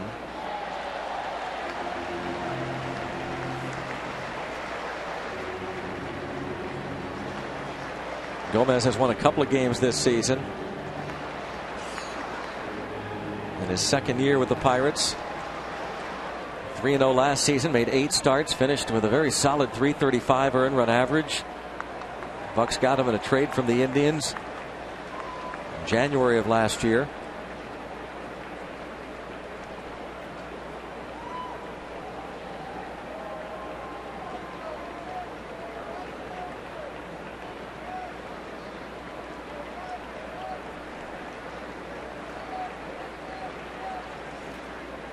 Full count.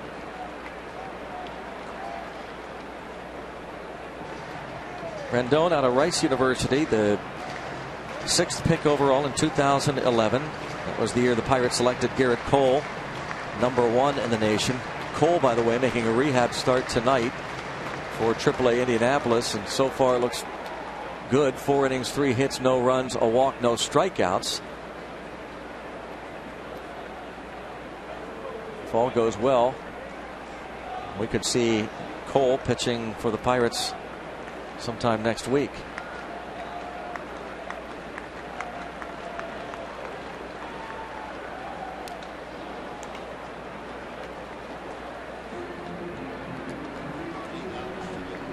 There'll be some highlights of the Cole start tonight back at our studios a little bit later on, so stay tuned for that game break.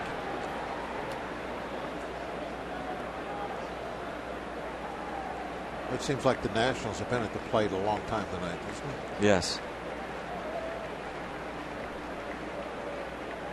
Oh, Smokey over to the left. Manny bring his barbecue up? I don't know. Somebody's burning the hot dogs.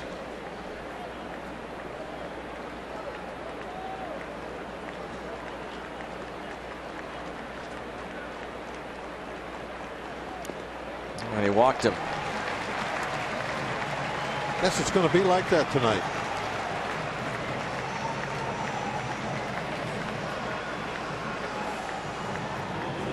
Nothing really easy here. A grinder. Just a two-run game. Could be anybody's game to win. They've got to grind it out. It's kind of like those middle of the month days in spring training.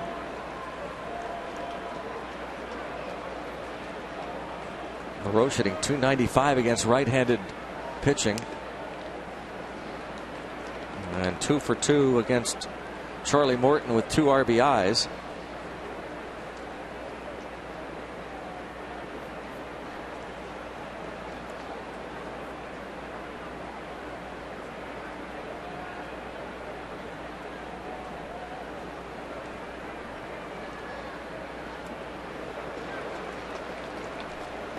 One and one.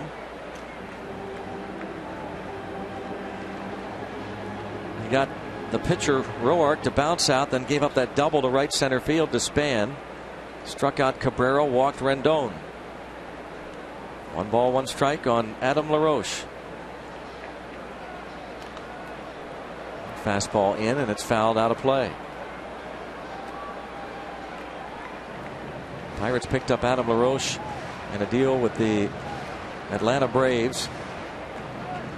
And that was the year before the 2007 season. They traded him to Boston during the 09 campaign. You can tell Adam's been around a while now. There's a little silver in that beard of his. And how about Gomez striking him out? The off-speed pitch. 5-3 Nats.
Pirates Baseball on Root Sports is brought to you by the Chevy Silverado and your Western PA Chevy dealers.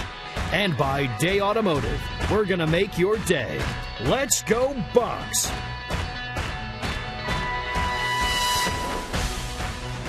Five-3 on to the 5th inning here in Washington. Pirates will play the Nats tomorrow night and I guess early Sunday evening. And then the Atlanta Braves at PNC Park for 3 all 7:05 starts. Monday, Tuesday, and Wednesday. Go to Pirates.com for tickets. Top of the order. And Josh Harrison, he has flied out and bounced to short. Jay Hay making his first start at shortstop this season. In the air to right.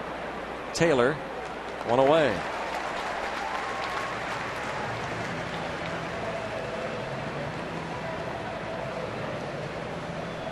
So Jay Hay 0 for 3 tonight. He's getting some fastballs to hit, but that's really the first one that I think he probably feels comfortable with the swing and the contact that he's made.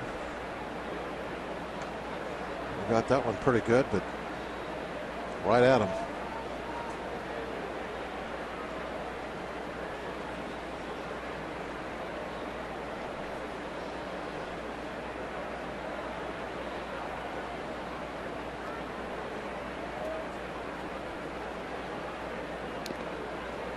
Strike one.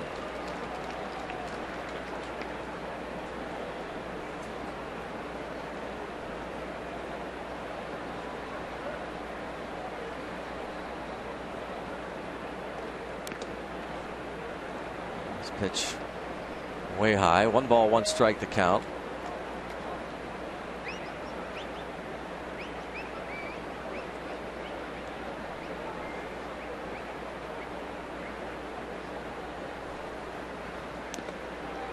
And 2-1. Roark got a favorable call the first pitch to Polanco. But it's 2-1.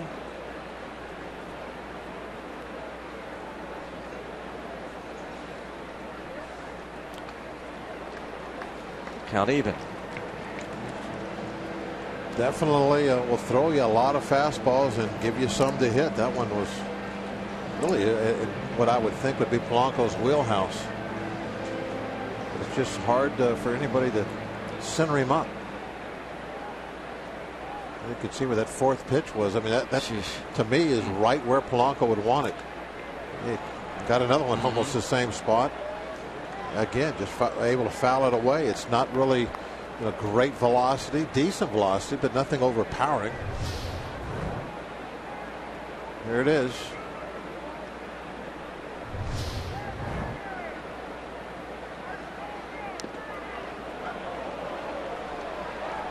Three and two. So where Matt Williams compared him to, I don't know if this is reasonable, John Burkett. Yeah, I think that's not bad at all. There's a line drive toward right field. Taylor coming on. Ball held up for him. Yeah, very, very similar, I think, stuff was. We'll go downstairs to Robbie. Well, you see the name Roark, and the first thing you think is Rourke. It's pronounced Rourke.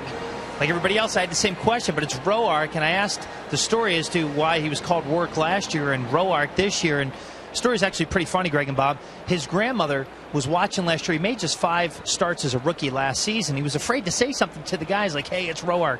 Well, his grandmother said to him, hey, have him pronounce your name right. It's Roark. It's not Rourke. Don't be afraid to say it. So we went in this year and said, hey, guys, my name's Roark. It's not Rourke. My grandmother wants it to be pronounced that way. So there you go. Oh. Now the proper pronunciation came from Grandma. Well, you can't argue with Grandma. No.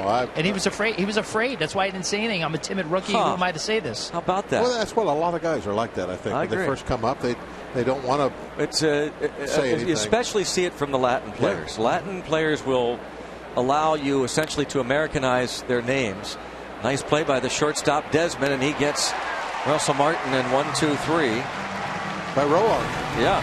Thanks for that report from Robbie Ink Mikowski.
Images from the Allegheny Health Network Super Bowl to the sounds of Taking Back Sunday. They'll be performing at Stage AE on September the 10th. 5-3 going to the bottom of the 5th.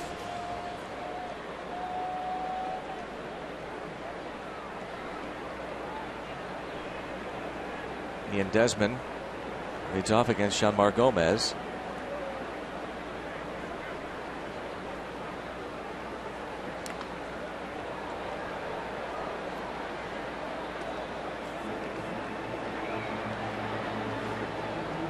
Desmond has walked and bounced into a forced play.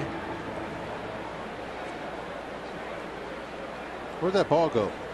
Don't ask me. Well, ask that guy. Oh.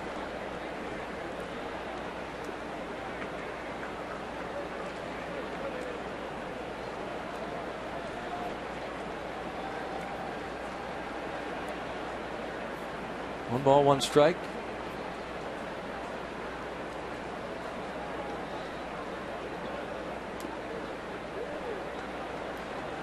Two and one the count on Desmond. Drafted by the Montreal Expos in the 3rd round of the 2004 draft. Charter member. Mm-hmm. Could be too many Expos around.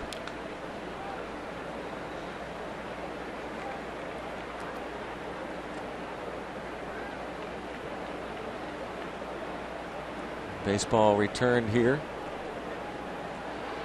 2005. The Montreal Expos logo. And rumors that the Expos maybe, or Montreal, might be trying to woo a club. High chopper. A tough play. Bare hand Walker. Throw to first. Gets away. And it stays in play, thankfully. Yeah, that was real close to where those steps were, but I think Russell would have been able to stop the ball anyway. Yeah, every dugout now has that fence in front of it, so you have at least a fighting chance that ball's not going to get in there and give somebody an extra 60 feet.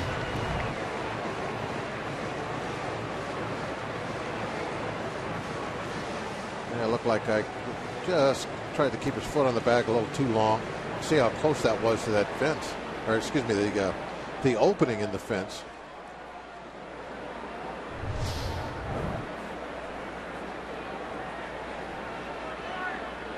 A leadoff hit for Desmond. He has 14 stolen bases this season, caught just 3 times. Bryce Harper at the plate. The Nats have out hit the Pirates 9-4. They scored 3 in the first, sent 7 men to the plate against Charlie Morton. Added 2 in the 3rd. Pirates got 3 in the 4th.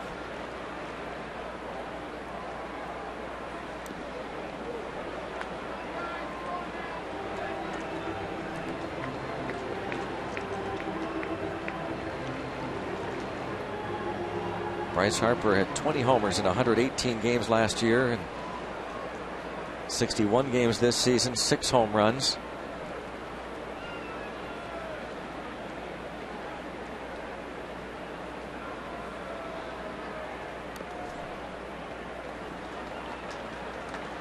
One and one on Harper. Now, with the Nationals being in first base, could you imagine where they would be if Harper was having a type of year that you really expect him to have every year? They could be just running away with this division.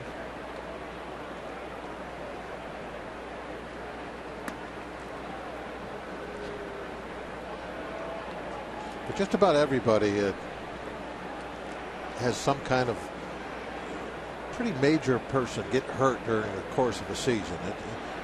Everyone has to deal with it.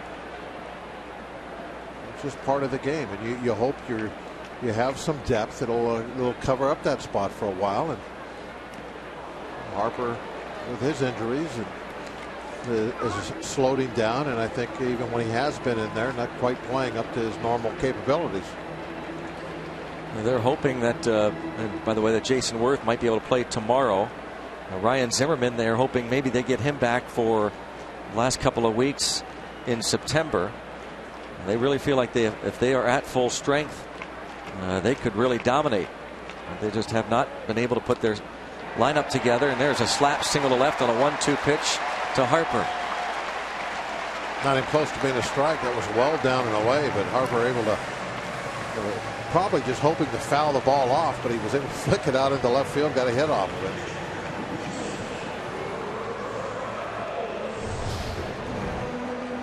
The location outside, a little bit below the knees.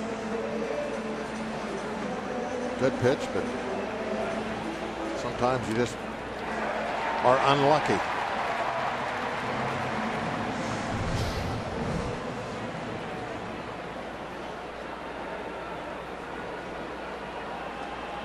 Ryan Zimmerman played a little bit of left field when he came back the first time off the DL.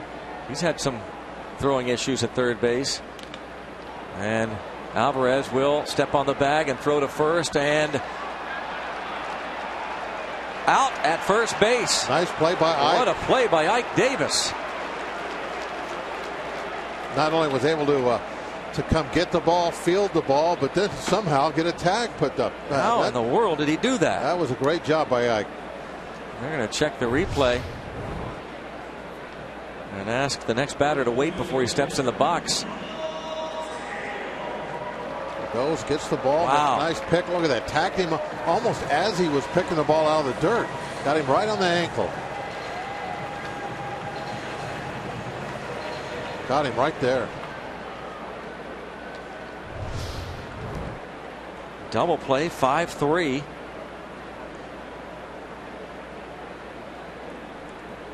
Two outs, now Michael Taylor.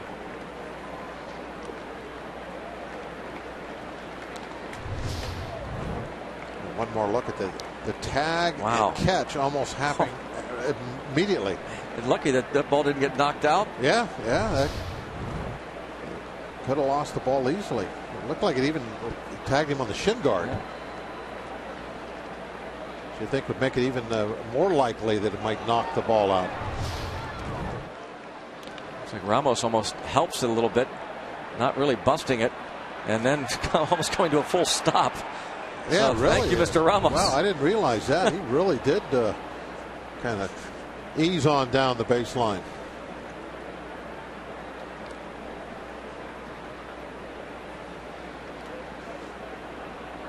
One-two count. Jerry Blevins is loosening in the bullpen.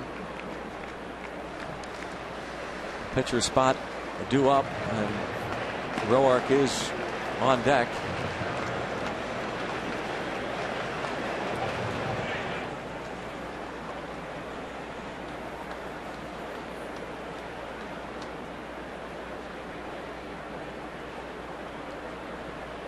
Roark has thrown over 90 pitches.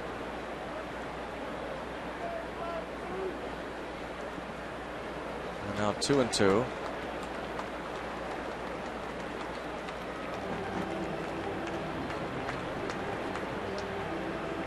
Back-to-back singles, and then Ramos hit the ball to Pedro Alvarez.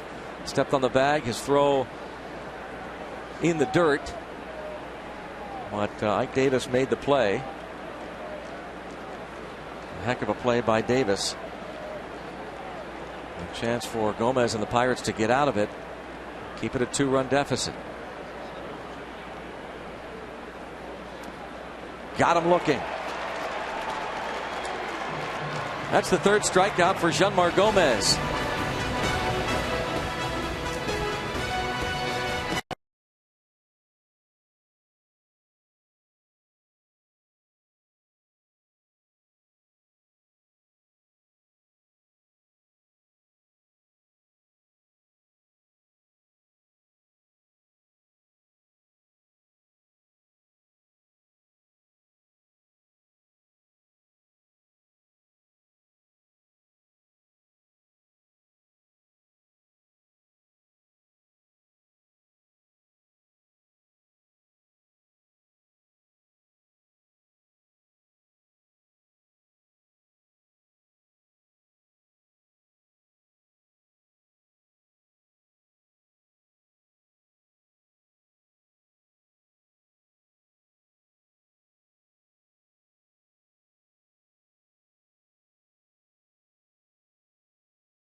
Spanky had a pretty good little short stroke.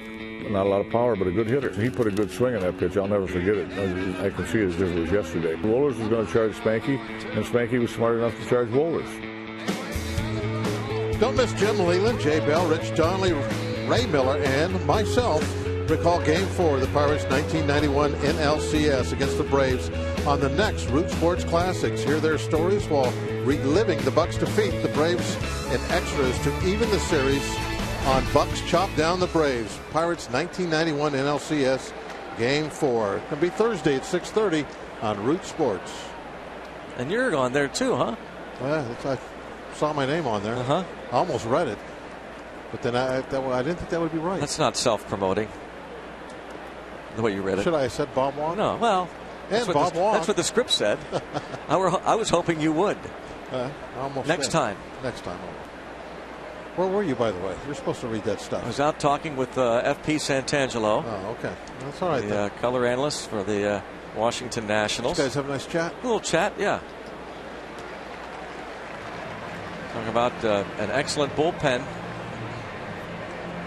for these Nationals.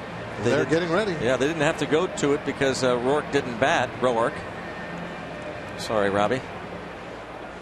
Oh, Grandma. Sorry, Grandma. In the center, Span coming in. Brings up Starling Marte. And here's who's bringing the lumber. Brought to you by Yellowwood. This is the home run Marte hit off of Roark in the 4th inning. 6th of the season. First in over 2 months.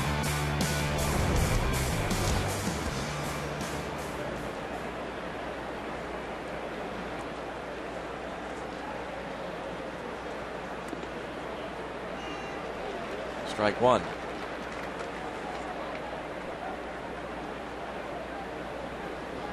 Now Marte has good power. The Pirates hoping as he matures that those home runs will come a little more frequently. Maybe he can work himself into a 15, 20 home run a year player. Kind of looked that way after his first at bat in the big leagues. Yeah. Really laid on that fastball.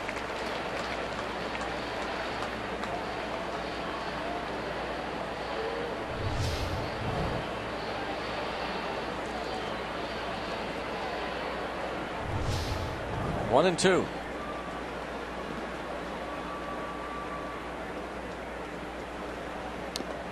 Struck him out looking.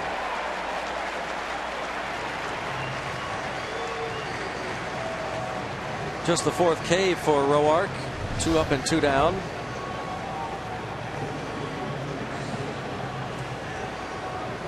Just a little paint right on the outside corner.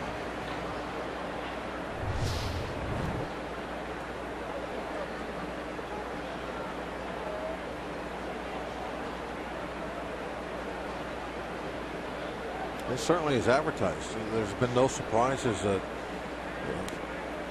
to me from looking at the scouting report what he was going to be like. He's thrown an awful lot of fastballs and moves them around. He does give you something to hit occasionally. It just mixes in enough breaking balls, enough sliders to maybe try and keep you honest. But he will throw a lot of those, a lot of fastballs, low 90s.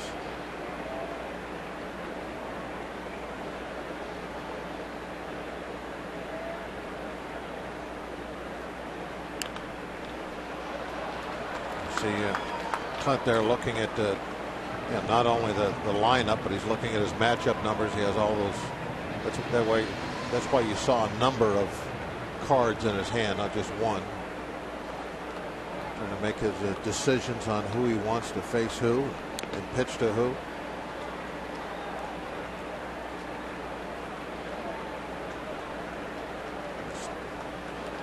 Top of the 6th, but he's thinking 7th, 8th, 9th inning, looking down the road what he wants to see happen.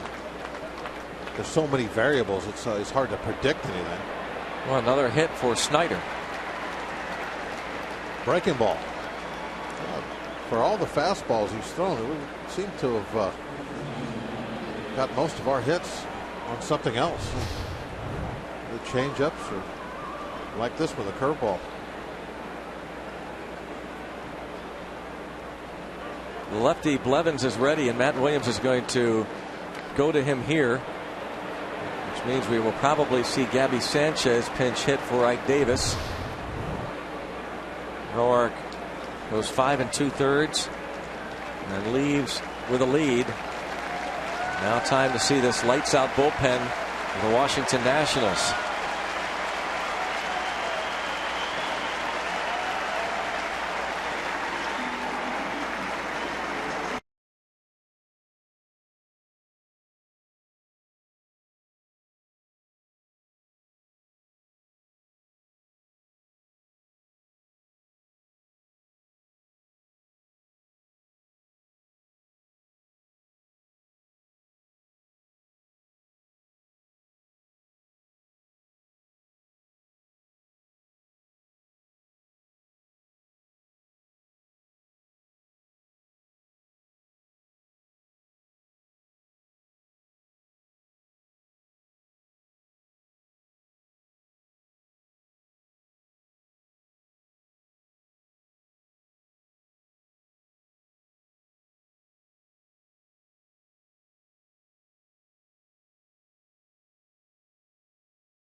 Very lovely young ladies. Jay Hay all day. Very nice. And that's also very nice. Yeah, that looks like my. I think that's legit. Right on the sweet spot. Bob Walk autographed baseball. Jay Hay had a couple fans there. Very pretty fans. Tanner Roark gives way to Jerry Blevins, and Gabby Sanchez now bats for Ike Davis.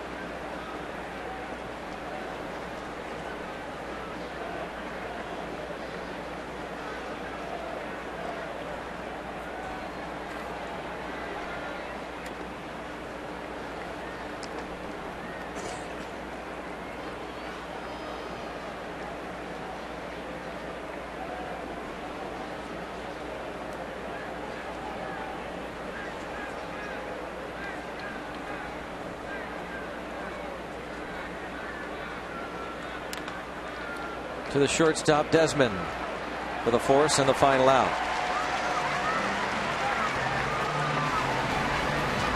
Pirates still trail by 2.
telecast is presented by the authority of the Pittsburgh Pirates and may not be reproduced or retransmitted in any form. And the accounts and descriptions of this game may not be disseminated without the express written consent of the Pittsburgh Pirates. Day automotive this day in Pirates history is on this date, 1951. Pirates beat the Cardinals 7-0. Rookie Bob Friend throws his first career complete game shutout. Gave up only 2 hits. Struck out 3. Ralph Kiner tripled a homer, drove in 4, and even stole a base. The great Bob Friend. On this date in 1951, Bob Friend would go on to play 16 years in the big leagues. Vast majority with the Bucks. And still, you find his name in the top 10 and many of the all-time pitching categories in Pirates history. Gabby Sanchez takes over at first, and the new pitcher is Justin Wilson. He'll face a pinch hitter, Kevin Franzen. Well, Justin got an opportunity here to maybe pick up a victory. Could be the 4th of the year, just a 2-run ball game. Somebody in that bullpen hopefully is going to get a win tonight. This could be the key inning to work.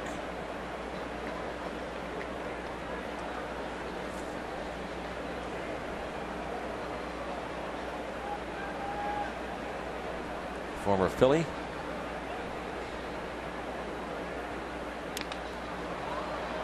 Popped up toward right. Polanco drifting over. 1 out.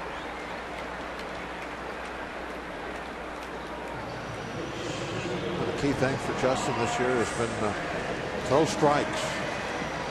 And a couple of games here and there where that's not been easy for him. And just look over at Gabby and remind Gabby that look out for the bunt that could be coming here with Span. Gabby in about even with the baseline at first base.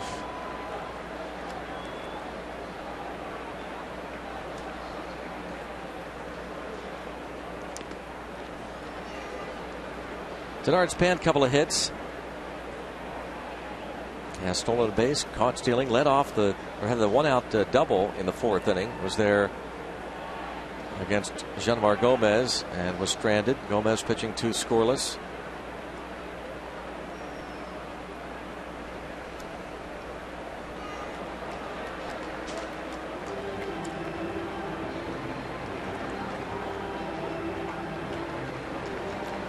Drew Storen will be the new pitcher.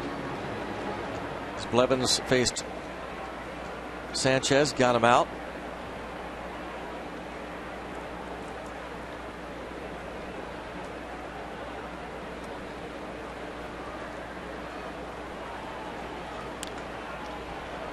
Alvarez not able to get there. Harrison does, but in the dirt. Infield hit for Denard Span. Tough play for J.A. with somebody like Denard Span running.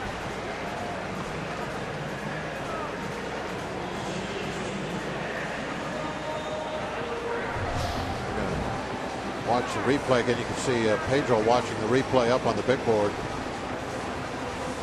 Span was well past the bag before that throw even bounced.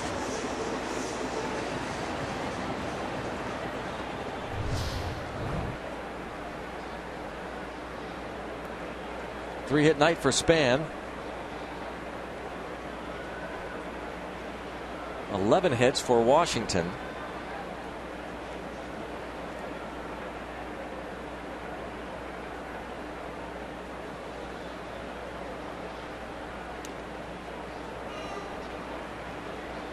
Asdrubal Cabrera now hitting right-handed against the lefty Wilson.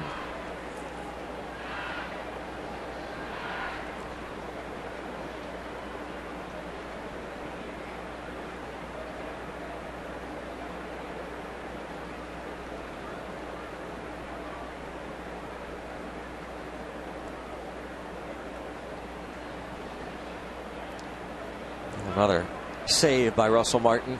That's one of those cutters that Wilson tries to throw. You can tell it's always a couple mile per hour down from his true fastball. Every now and then he'll try and really cut that ball so hard that he just kind of hooks it down in the dirt. by cutting off the side of the ball a little bit at release. He's trying to get the ball to run just a little into those right-handers' fists, trying to jam them with it.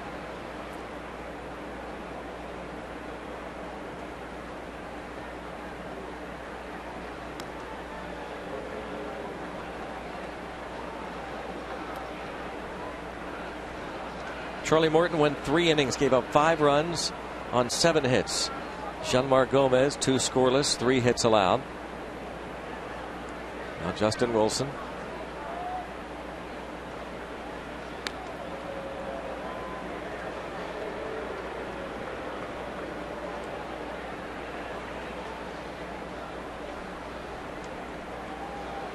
Cabrera, .233 batting average on the year against lefty pitching.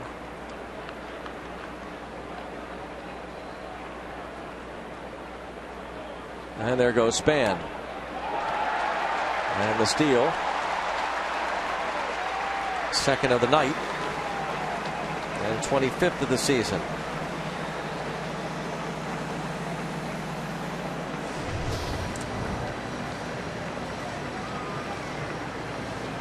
You won't see that happen to Russell very often, where he comes up out of the crowds to make the throw and the ball just popped out of his glove.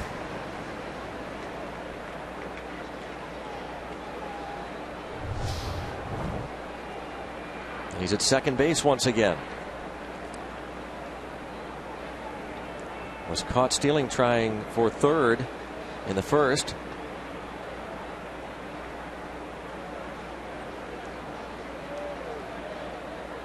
And now might be thinking of trying to swipe third here against the lefty Wilson.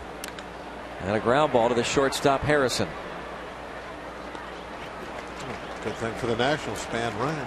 Stayed out of double play that way.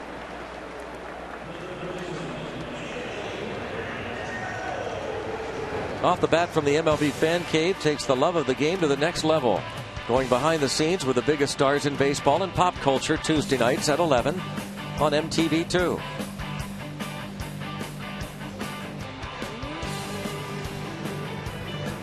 Runner at second base, 2 outs, and the batter is Anthony Rendon.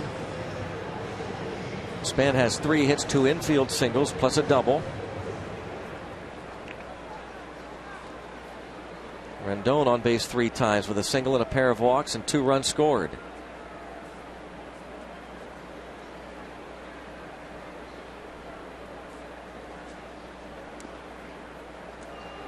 Strike. Good spot with that one. That might have been that cutter also. At just 92 miles an hour. That's a little low for a true fastball from Wilson. I think he probably came off the side of that ball, tried to get some movement in on him. To get maximum velocity, your 2 fingers have to stay right behind the baseball all the way to the release point. You start coming off one side or the other, you get a little bit of movement, but that's where you start to lose some velocity. You always are having to make a little bit of a concession to that if you want that movement. You want to come off the side of the ball a little bit. You got to know it's not going to be as hard as a regular fastball.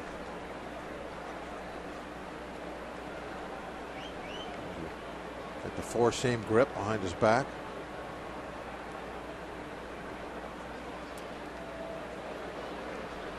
Good save by Russell. That one looked like it had a good chance to get to the backstop. You got Martin looking inside, setting up inside. The pitch is way high and away. You got to have an athletic catcher to get up to that one.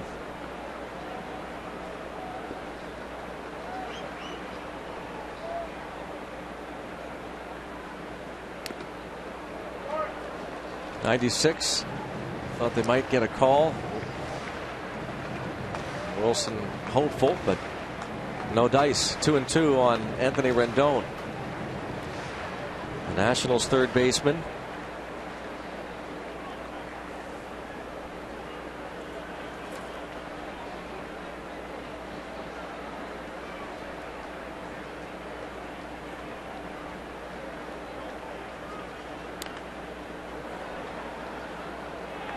Count stays 2-2.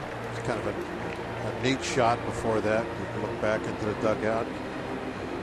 You see Jeff Bannister standing next to Clint. Jeff, the bench coach, works like a sounding board really for Clint. Talk about what kind of moves that they might want to do. And Banny, also when you're on defense, he's the one giving the signs to Russell Martin about pickoff throws and pitch outs, that sort of thing. Pop up the shallow right, Polanco in, and he's going to call off Walker and make the catch. Still a 2-run lead for the Nats.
Pirates baseball, we'll find out how Gregory Polanco is adjusting after his first couple of months in the big leagues. Plus, we'll visit the Pirates fantasy camp held at the Miracle League Field in Wheeling, West Virginia, where some local kids were treated like big leaguers. A new Inside Pirates Baseball, presented by Allegheny Health Network, debuts tonight after postgame on Root Sports.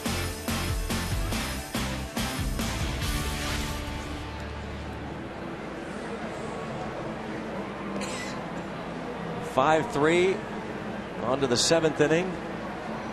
Drew Storen takes over.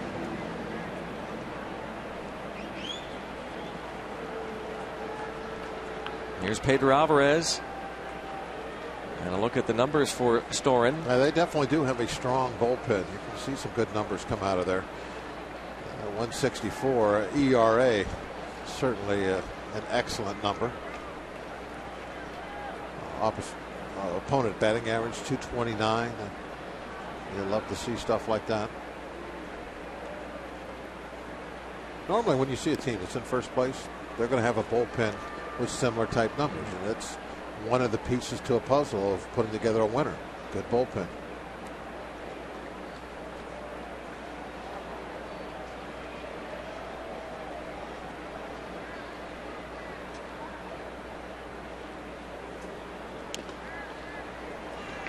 Got a strike call there.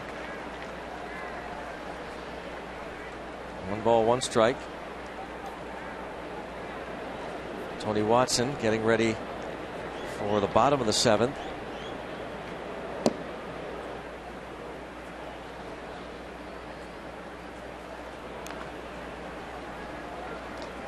One and 2.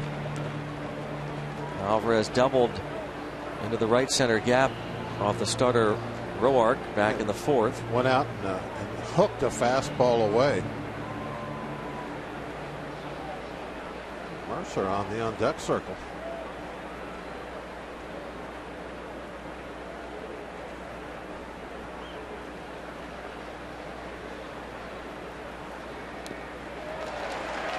Down on strikes goes Pedro Alvarez for the second time tonight.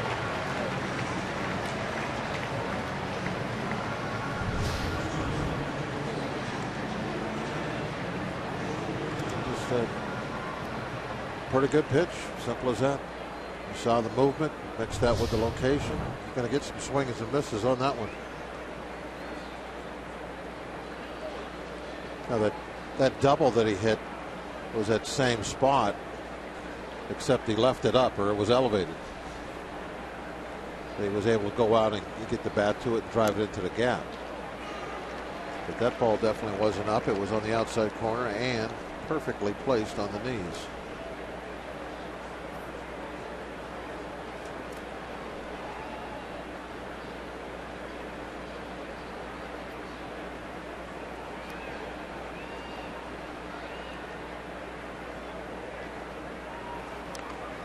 Tries to push the bunt up the first base side, and it's right to LaRoche.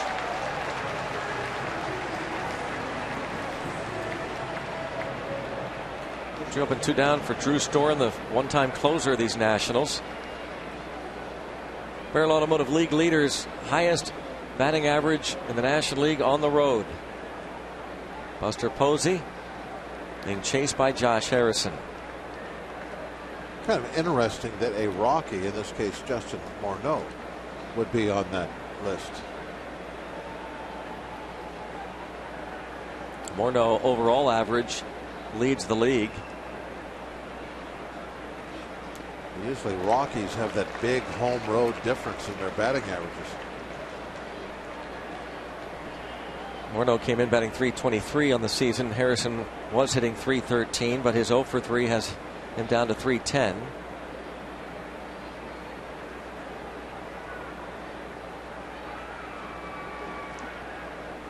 Speaking of those Rockies, they are tied with the Reds at Coors Field.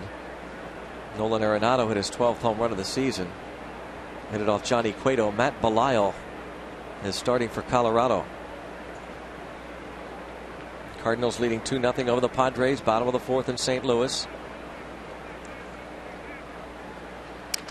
Broken bat pop up to the shortstop. So Drew Storen retires the Pirates in order.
7 innings, no runs, a walk, 3 strikeouts for Cole, and all those ground balls. Not a lot of strikeouts, but 7 shutout innings. You'll take that. Well, you got to wonder, like Cole's, goal I think tonight was probably just go out and prove that one, he's throwing okay, that he's healthy, he's throwing strikes, probably pitching to a lot of contact, wanting to get things over and over quickly. I certainly don't think he has anything to prove by going out and trying to strike out a lot of people. So, I think that's a good, solid line for him. I would expect him back soon. Yeah, I would think that would be enough to have him back in the rotation in about 6 days or so. So that is excellent news, especially 2 starts back that looked like a disaster. It's so difficult when you go down for these kind of sessions to, the expectations are, I'm a big leaguer. I'll throw my glove out on the mound and everybody will just fall down for me. Well, that's not the way it works. They got a little bit more on the line than you do. Obviously, they're trying to prove that they are capable of hitting big league pitching. So you can go down there, and if you aren't exactly on, maybe control's a little off. You're having to throw the ball down the middle a little bit more than you like. I mean, those guys can hit home runs and doubles just like they do up here.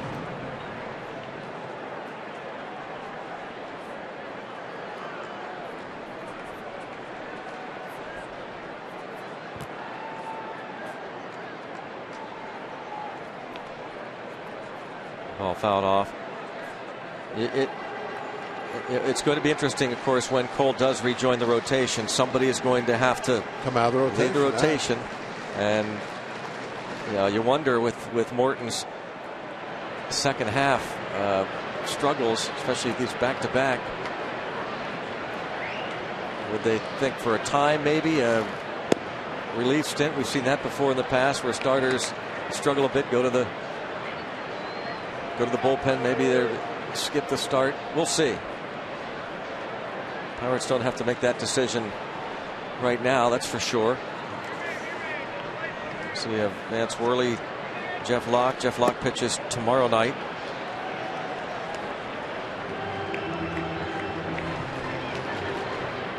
Worley will pitch Monday against Atlanta.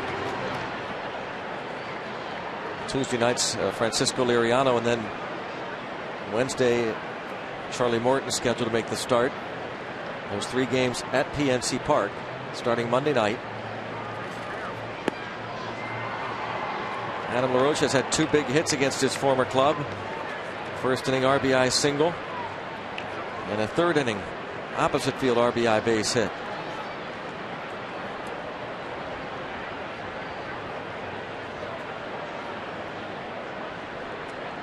Edinson Volquez will pitch Sunday. Backhanded. Sanchez tosses to Watson.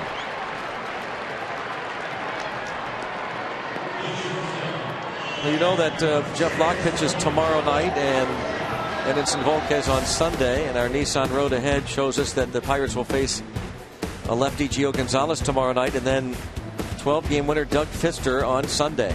It's a 4:30 airtime, 5:05 first pitch on Sunday.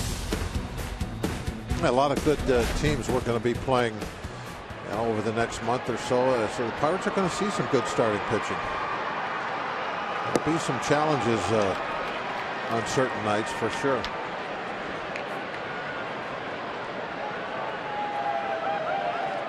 Vance Worley, he's been pitching as well as anybody in baseball.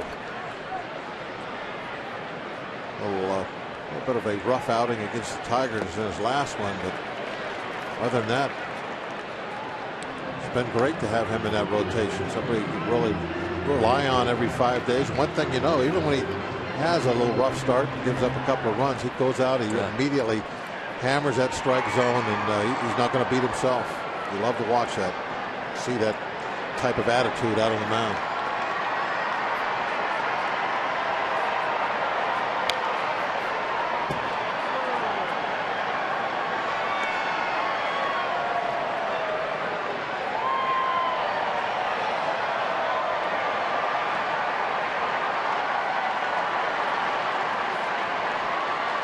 Tyler Clippard, setup man for Rafael Soriano.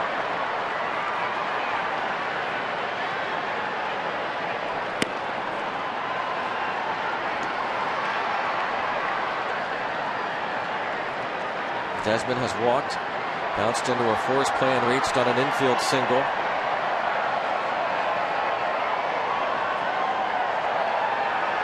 .72 RBIs from their shortstop. I mean, it's really great production from that shortstop position, the home runs and the RBIs. It's not easy to find from that middle infield position.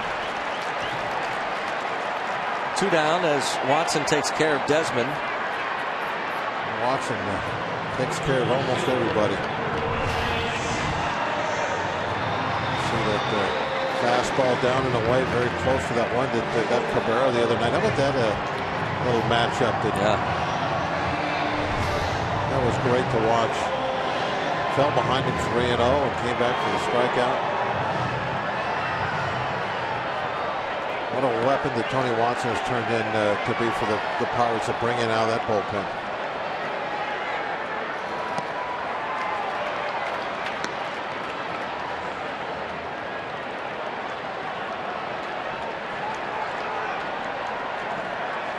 Couple of hits for Harper. He had a 2-run single in the first. Washington scoring 3 runs in the first, 2 in the third. The Pirates got their runs in the fourth.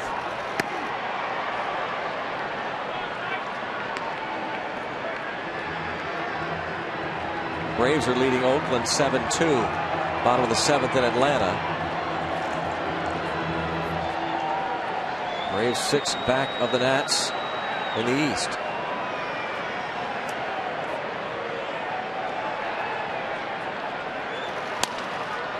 Bounce toward Walker. And it's a 1-2-3. Bottom of the 7th inning for Tony Watson. Pirates down a pair. 2 more shots.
Here in D.C., the first of 3 with the Washington Nationals, and the Nats up by a couple runs. The Pirates won 3 of 4 over the Washington Nationals at PNC Park back in May.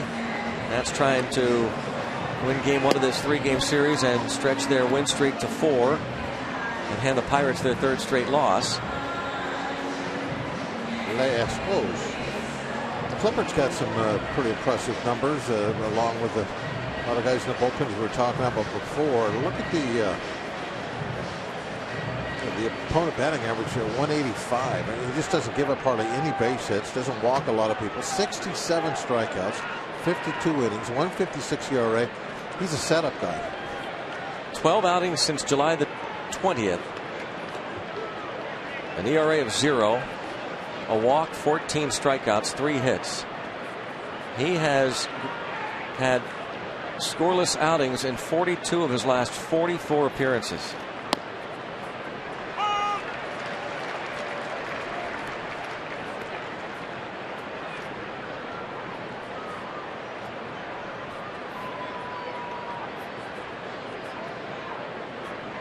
Pretty much the way they have things set up, it's a 6-inning affair. Yeah. If you're down to these guys after 6, your chances are not very good. With Storin, Clippard, and Rafael Soriano. I think I've already formalized in my mind a tip. Oh. You need to score early on these guys. The bullpen is tough.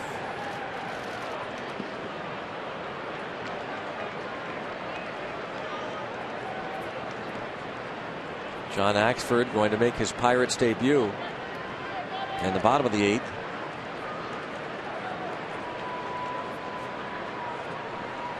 I gotta write that tip down here.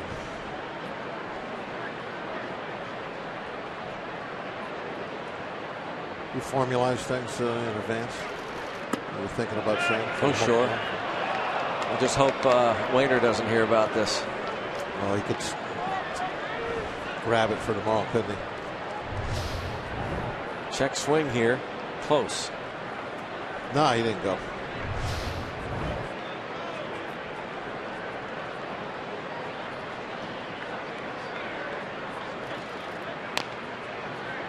Polanco, Martin, and Walker here against Tyler Clippard. Polanco walked against Roark in the first inning, then bounced out in the third, lined out in the 5th.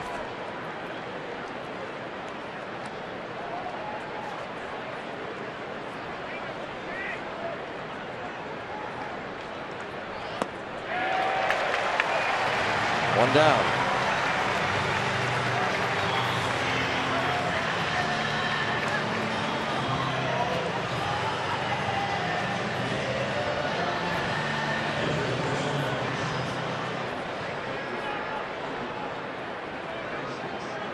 Now Martin, he's 0 for 3.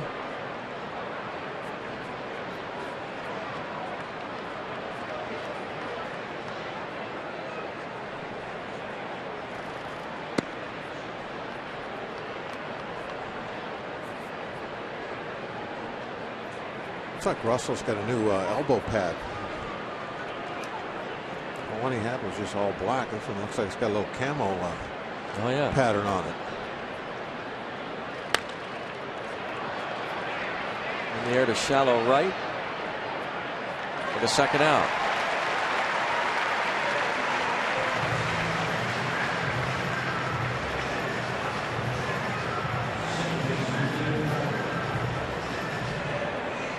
Tyler Clippard did some closing a couple of years ago when Drew Storin went down with an injury, and he ended up with 32 saves. Steve McCaddy, the pitching coach for the Washington Nationals, pleased with the starter Roark, even though he got just 5 2/3 out of him, in line to win his 12th.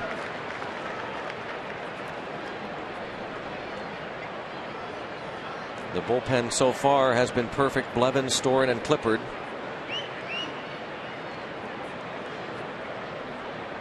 Six up, 6 down.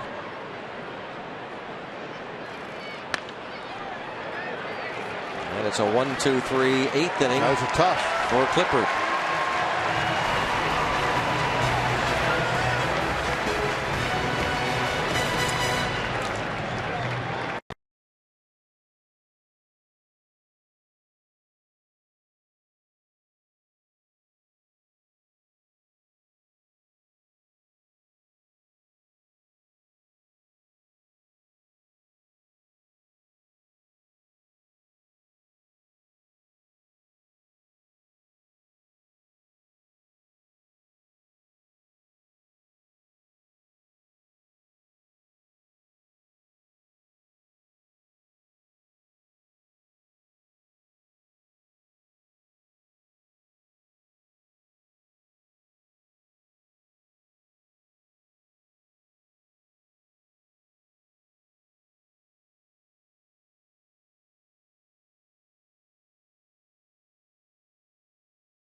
Just a reminder, as you enjoy a cold one, to look forward to Miller Time later in tonight's game. Brought to you by Miller Lite. Or after the game. John Axford will make his Pirates debut here with the Bucks down a couple.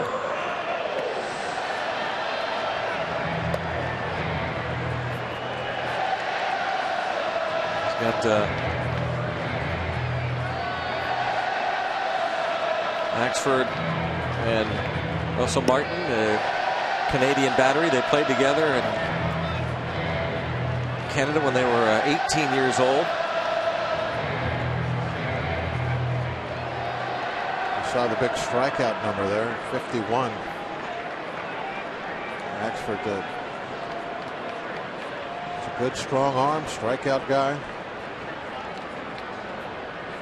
At times when he was the Brewer closer, we would see him occasionally get into some trouble with the control. It could be as tough as anybody when he's putting it where he wants to. Had a very difficult final outing with Cleveland a week ago in New York against the Yankees. Gave up 4 runs, walked 3. Gave up a grand slam to Carlos Beltran. Home runs have been an issue for Axford, along with the walks.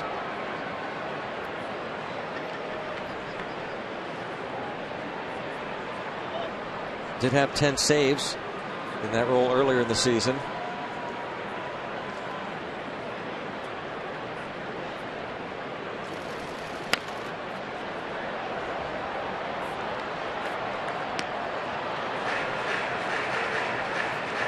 Two and 1 on Ramos. Well, there were times when he first got that closer role up in Milwaukee, we'd see him throw close to 100 miles an hour.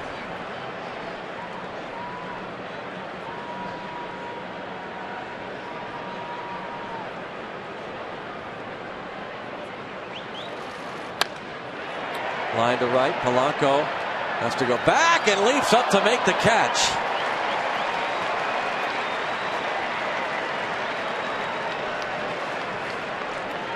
Good thing he's so tall.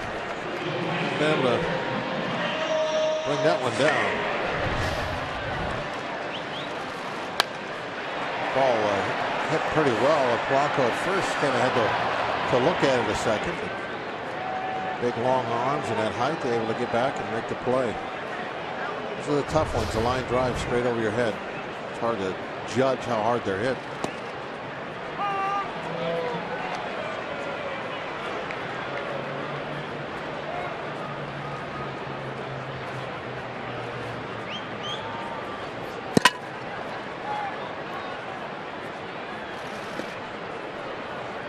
Michael Taylor at the plate.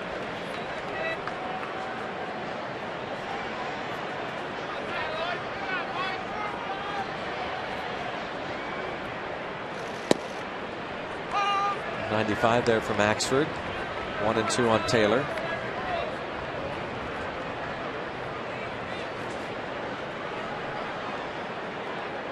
Out of Notre Dame and Canisius College near Buffalo, New York. And then he takes care of Taylor. These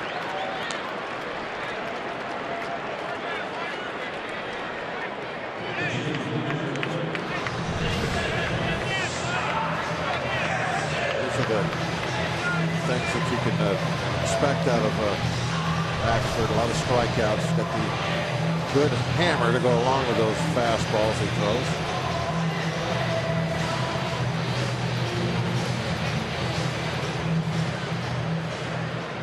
Veteran Scott Hairston pinch hitting for the pitcher. Tyler Clippard, a 1-2-3, top of the 8th.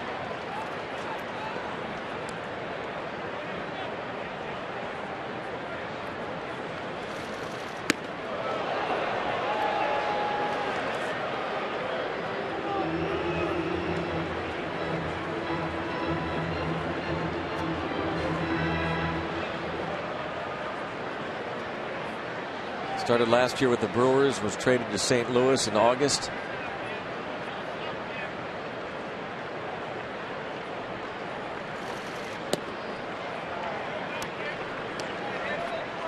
96. In case they score a bunch of runs, Craig Stammen loosening of the bullpen, but the closer is Rafael Soriano.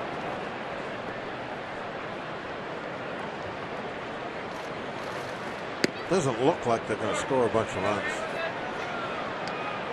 Stammen can stand down.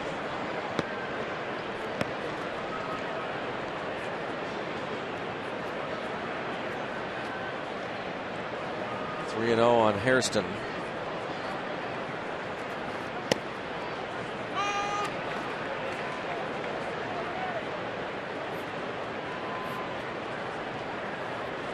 We'll see Doug Fister on Sunday. Gio Gonzalez tomorrow night.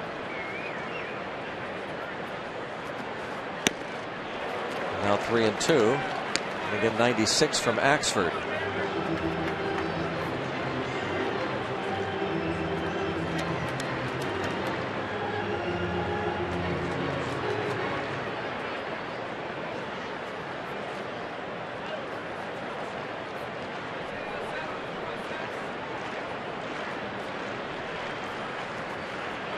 Oh, nice debut for John Axford. Ramos lined out, but then he struck out Taylor and Hairston. To the ninth, down 2.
And inside the clubhouse for game reaction from the Pirates. Clint Hurdle and our Root Sports analyst. Pirates postgame presented by Allegheny Health Network comes up after the game here on Root Sports.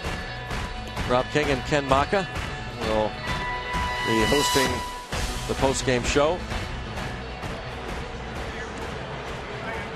Now the closer, Rafael Soriano. Pretty good numbers, but he's been a bit up and down lately.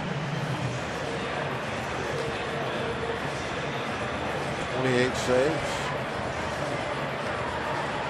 And less strikeouts than innings pitched. But again, the opponent batting average of 188.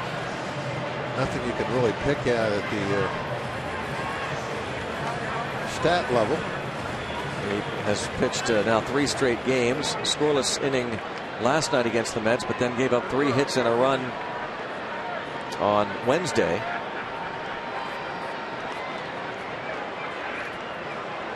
Maybe this will be one of his off nights. Strike 1.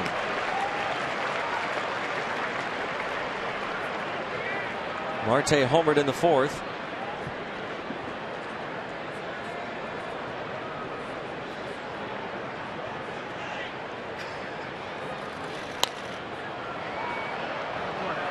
That'll be out of play. A couple of strikes on Marte.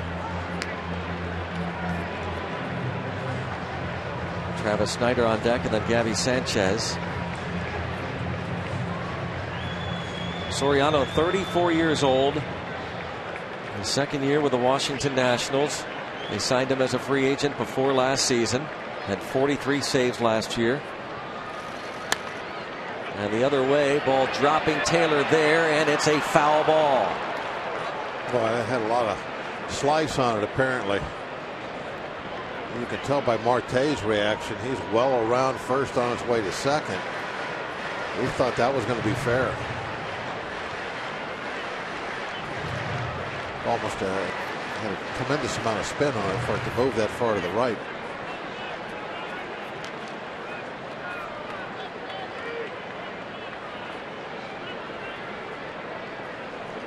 Oh, 0-2. Looking for his 29th save.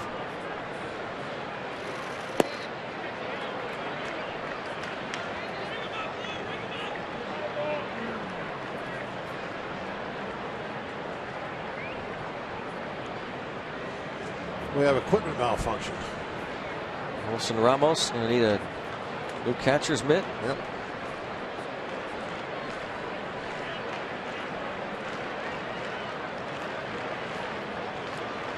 They have a spare ready at all times. Catch one out there in the web, it can rip through. Almost checking it out a little bit, make sure it's all right. Martin, former teammates with Soriano with the Yankees. What a job Soriano did stepping in for the injured Mariano Rivera 2 years ago. He ended up with 42 saves for the Yankees.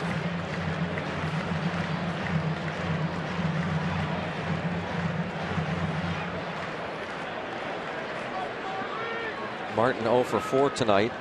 An 11-game hitting streak might be coming to an end, but there's a base hit to start things off here. Nice at bat from Starling Marte. Good start to this 9th inning. A nice game for Starling. Putting the head of the bat on the baseball. Nice ground ball base hit, but he hit it hard. Nice crisp. Well, got that little cutter.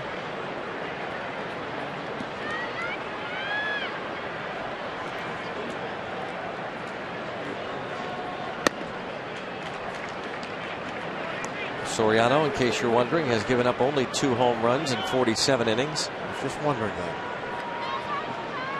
Tying run at the plate.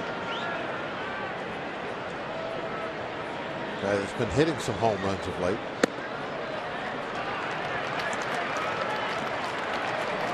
Ball's behind Snyder, 2-0.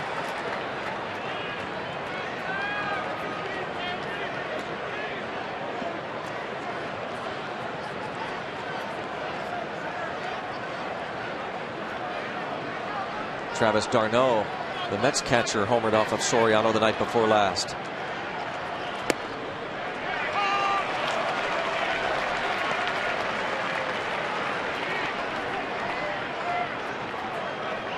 Two and one.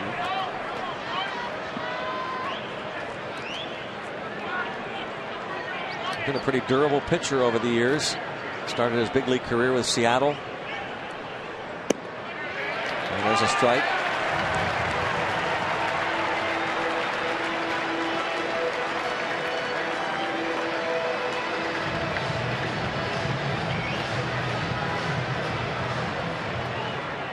He doesn't try to trick you with anything.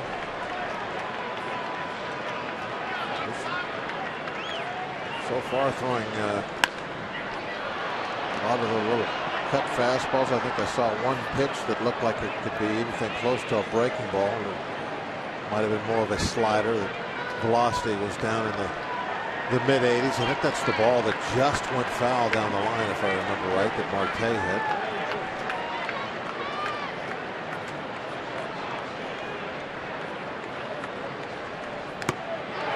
Just got a piece of it.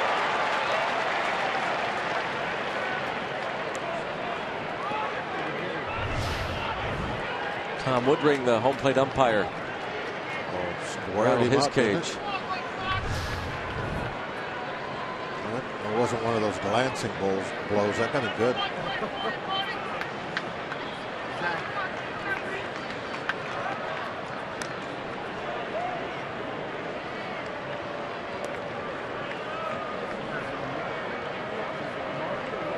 2-2 on Snyder. Second time this season that Soriano has worked 3 straight ball games.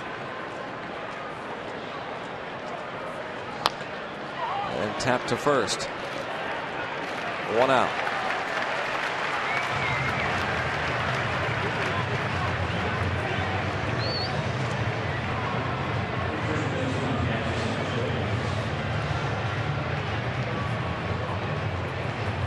One down, it's Gabby Sanchez.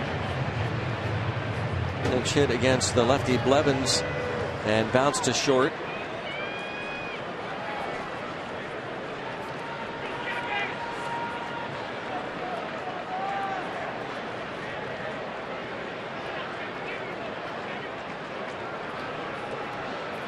Well, Gabby certainly has some power. He could tie it with one swing. Pedro on deck. In the air to right, to the track. Taylor gonna die. 2 outs. Well, maybe Pedro can get a hold of one. Jump it out of here.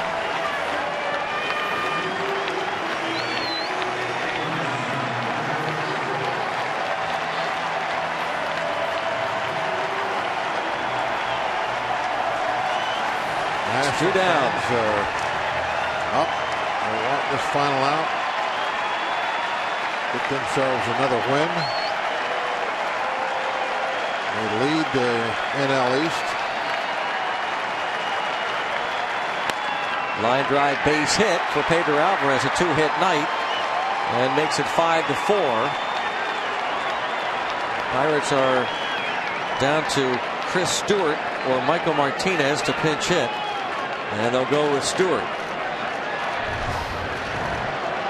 I think it's a pretty good matchup for Pedro. He knows he's going to get something hard. The ball's not going to move an awful lot. Righty on lefty. Shot that one through the hole with some velocity. Michael Martinez will pinch run. Clint Hurdle empties his bench.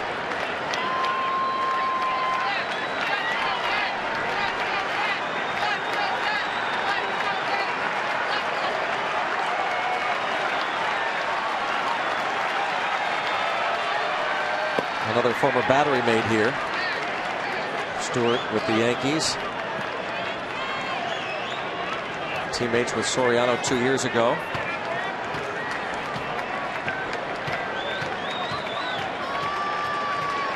Trying to get Josh Harrison to the plate.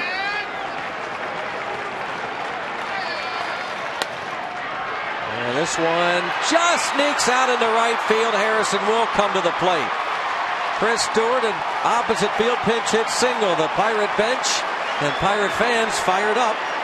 Bucks have a chance. Now the pinch hitting has come through so often this year. I mean, is it surprising anymore when a Pirate pinch hitter comes up and gets a big hit? Well, Stewart, knowing exactly what he's going to get, fires this ball the other way. Did try to pull it. Just barely got it in the hole.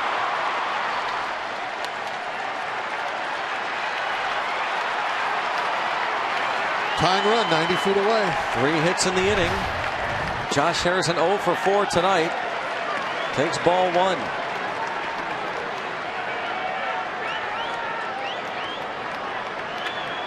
there are an awful lot of Pirate fans here tonight. Everywhere you look, there's a little group.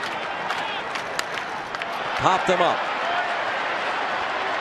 Maybe room for Ramos. Just enough room for the final out. That turned out to be a squeaker after the Nationals got off to that 5-run lead. They were barely able to hang on. The Pirates always seem to make some kind of a run late, whether they make it or not. Tanner Rourke wins his 12th. Soriano 29 saves. And Charlie Morton falls to 5-12. So the Nationals win the first of this 3-game series. Back to Pittsburgh studios. Rob and Ken.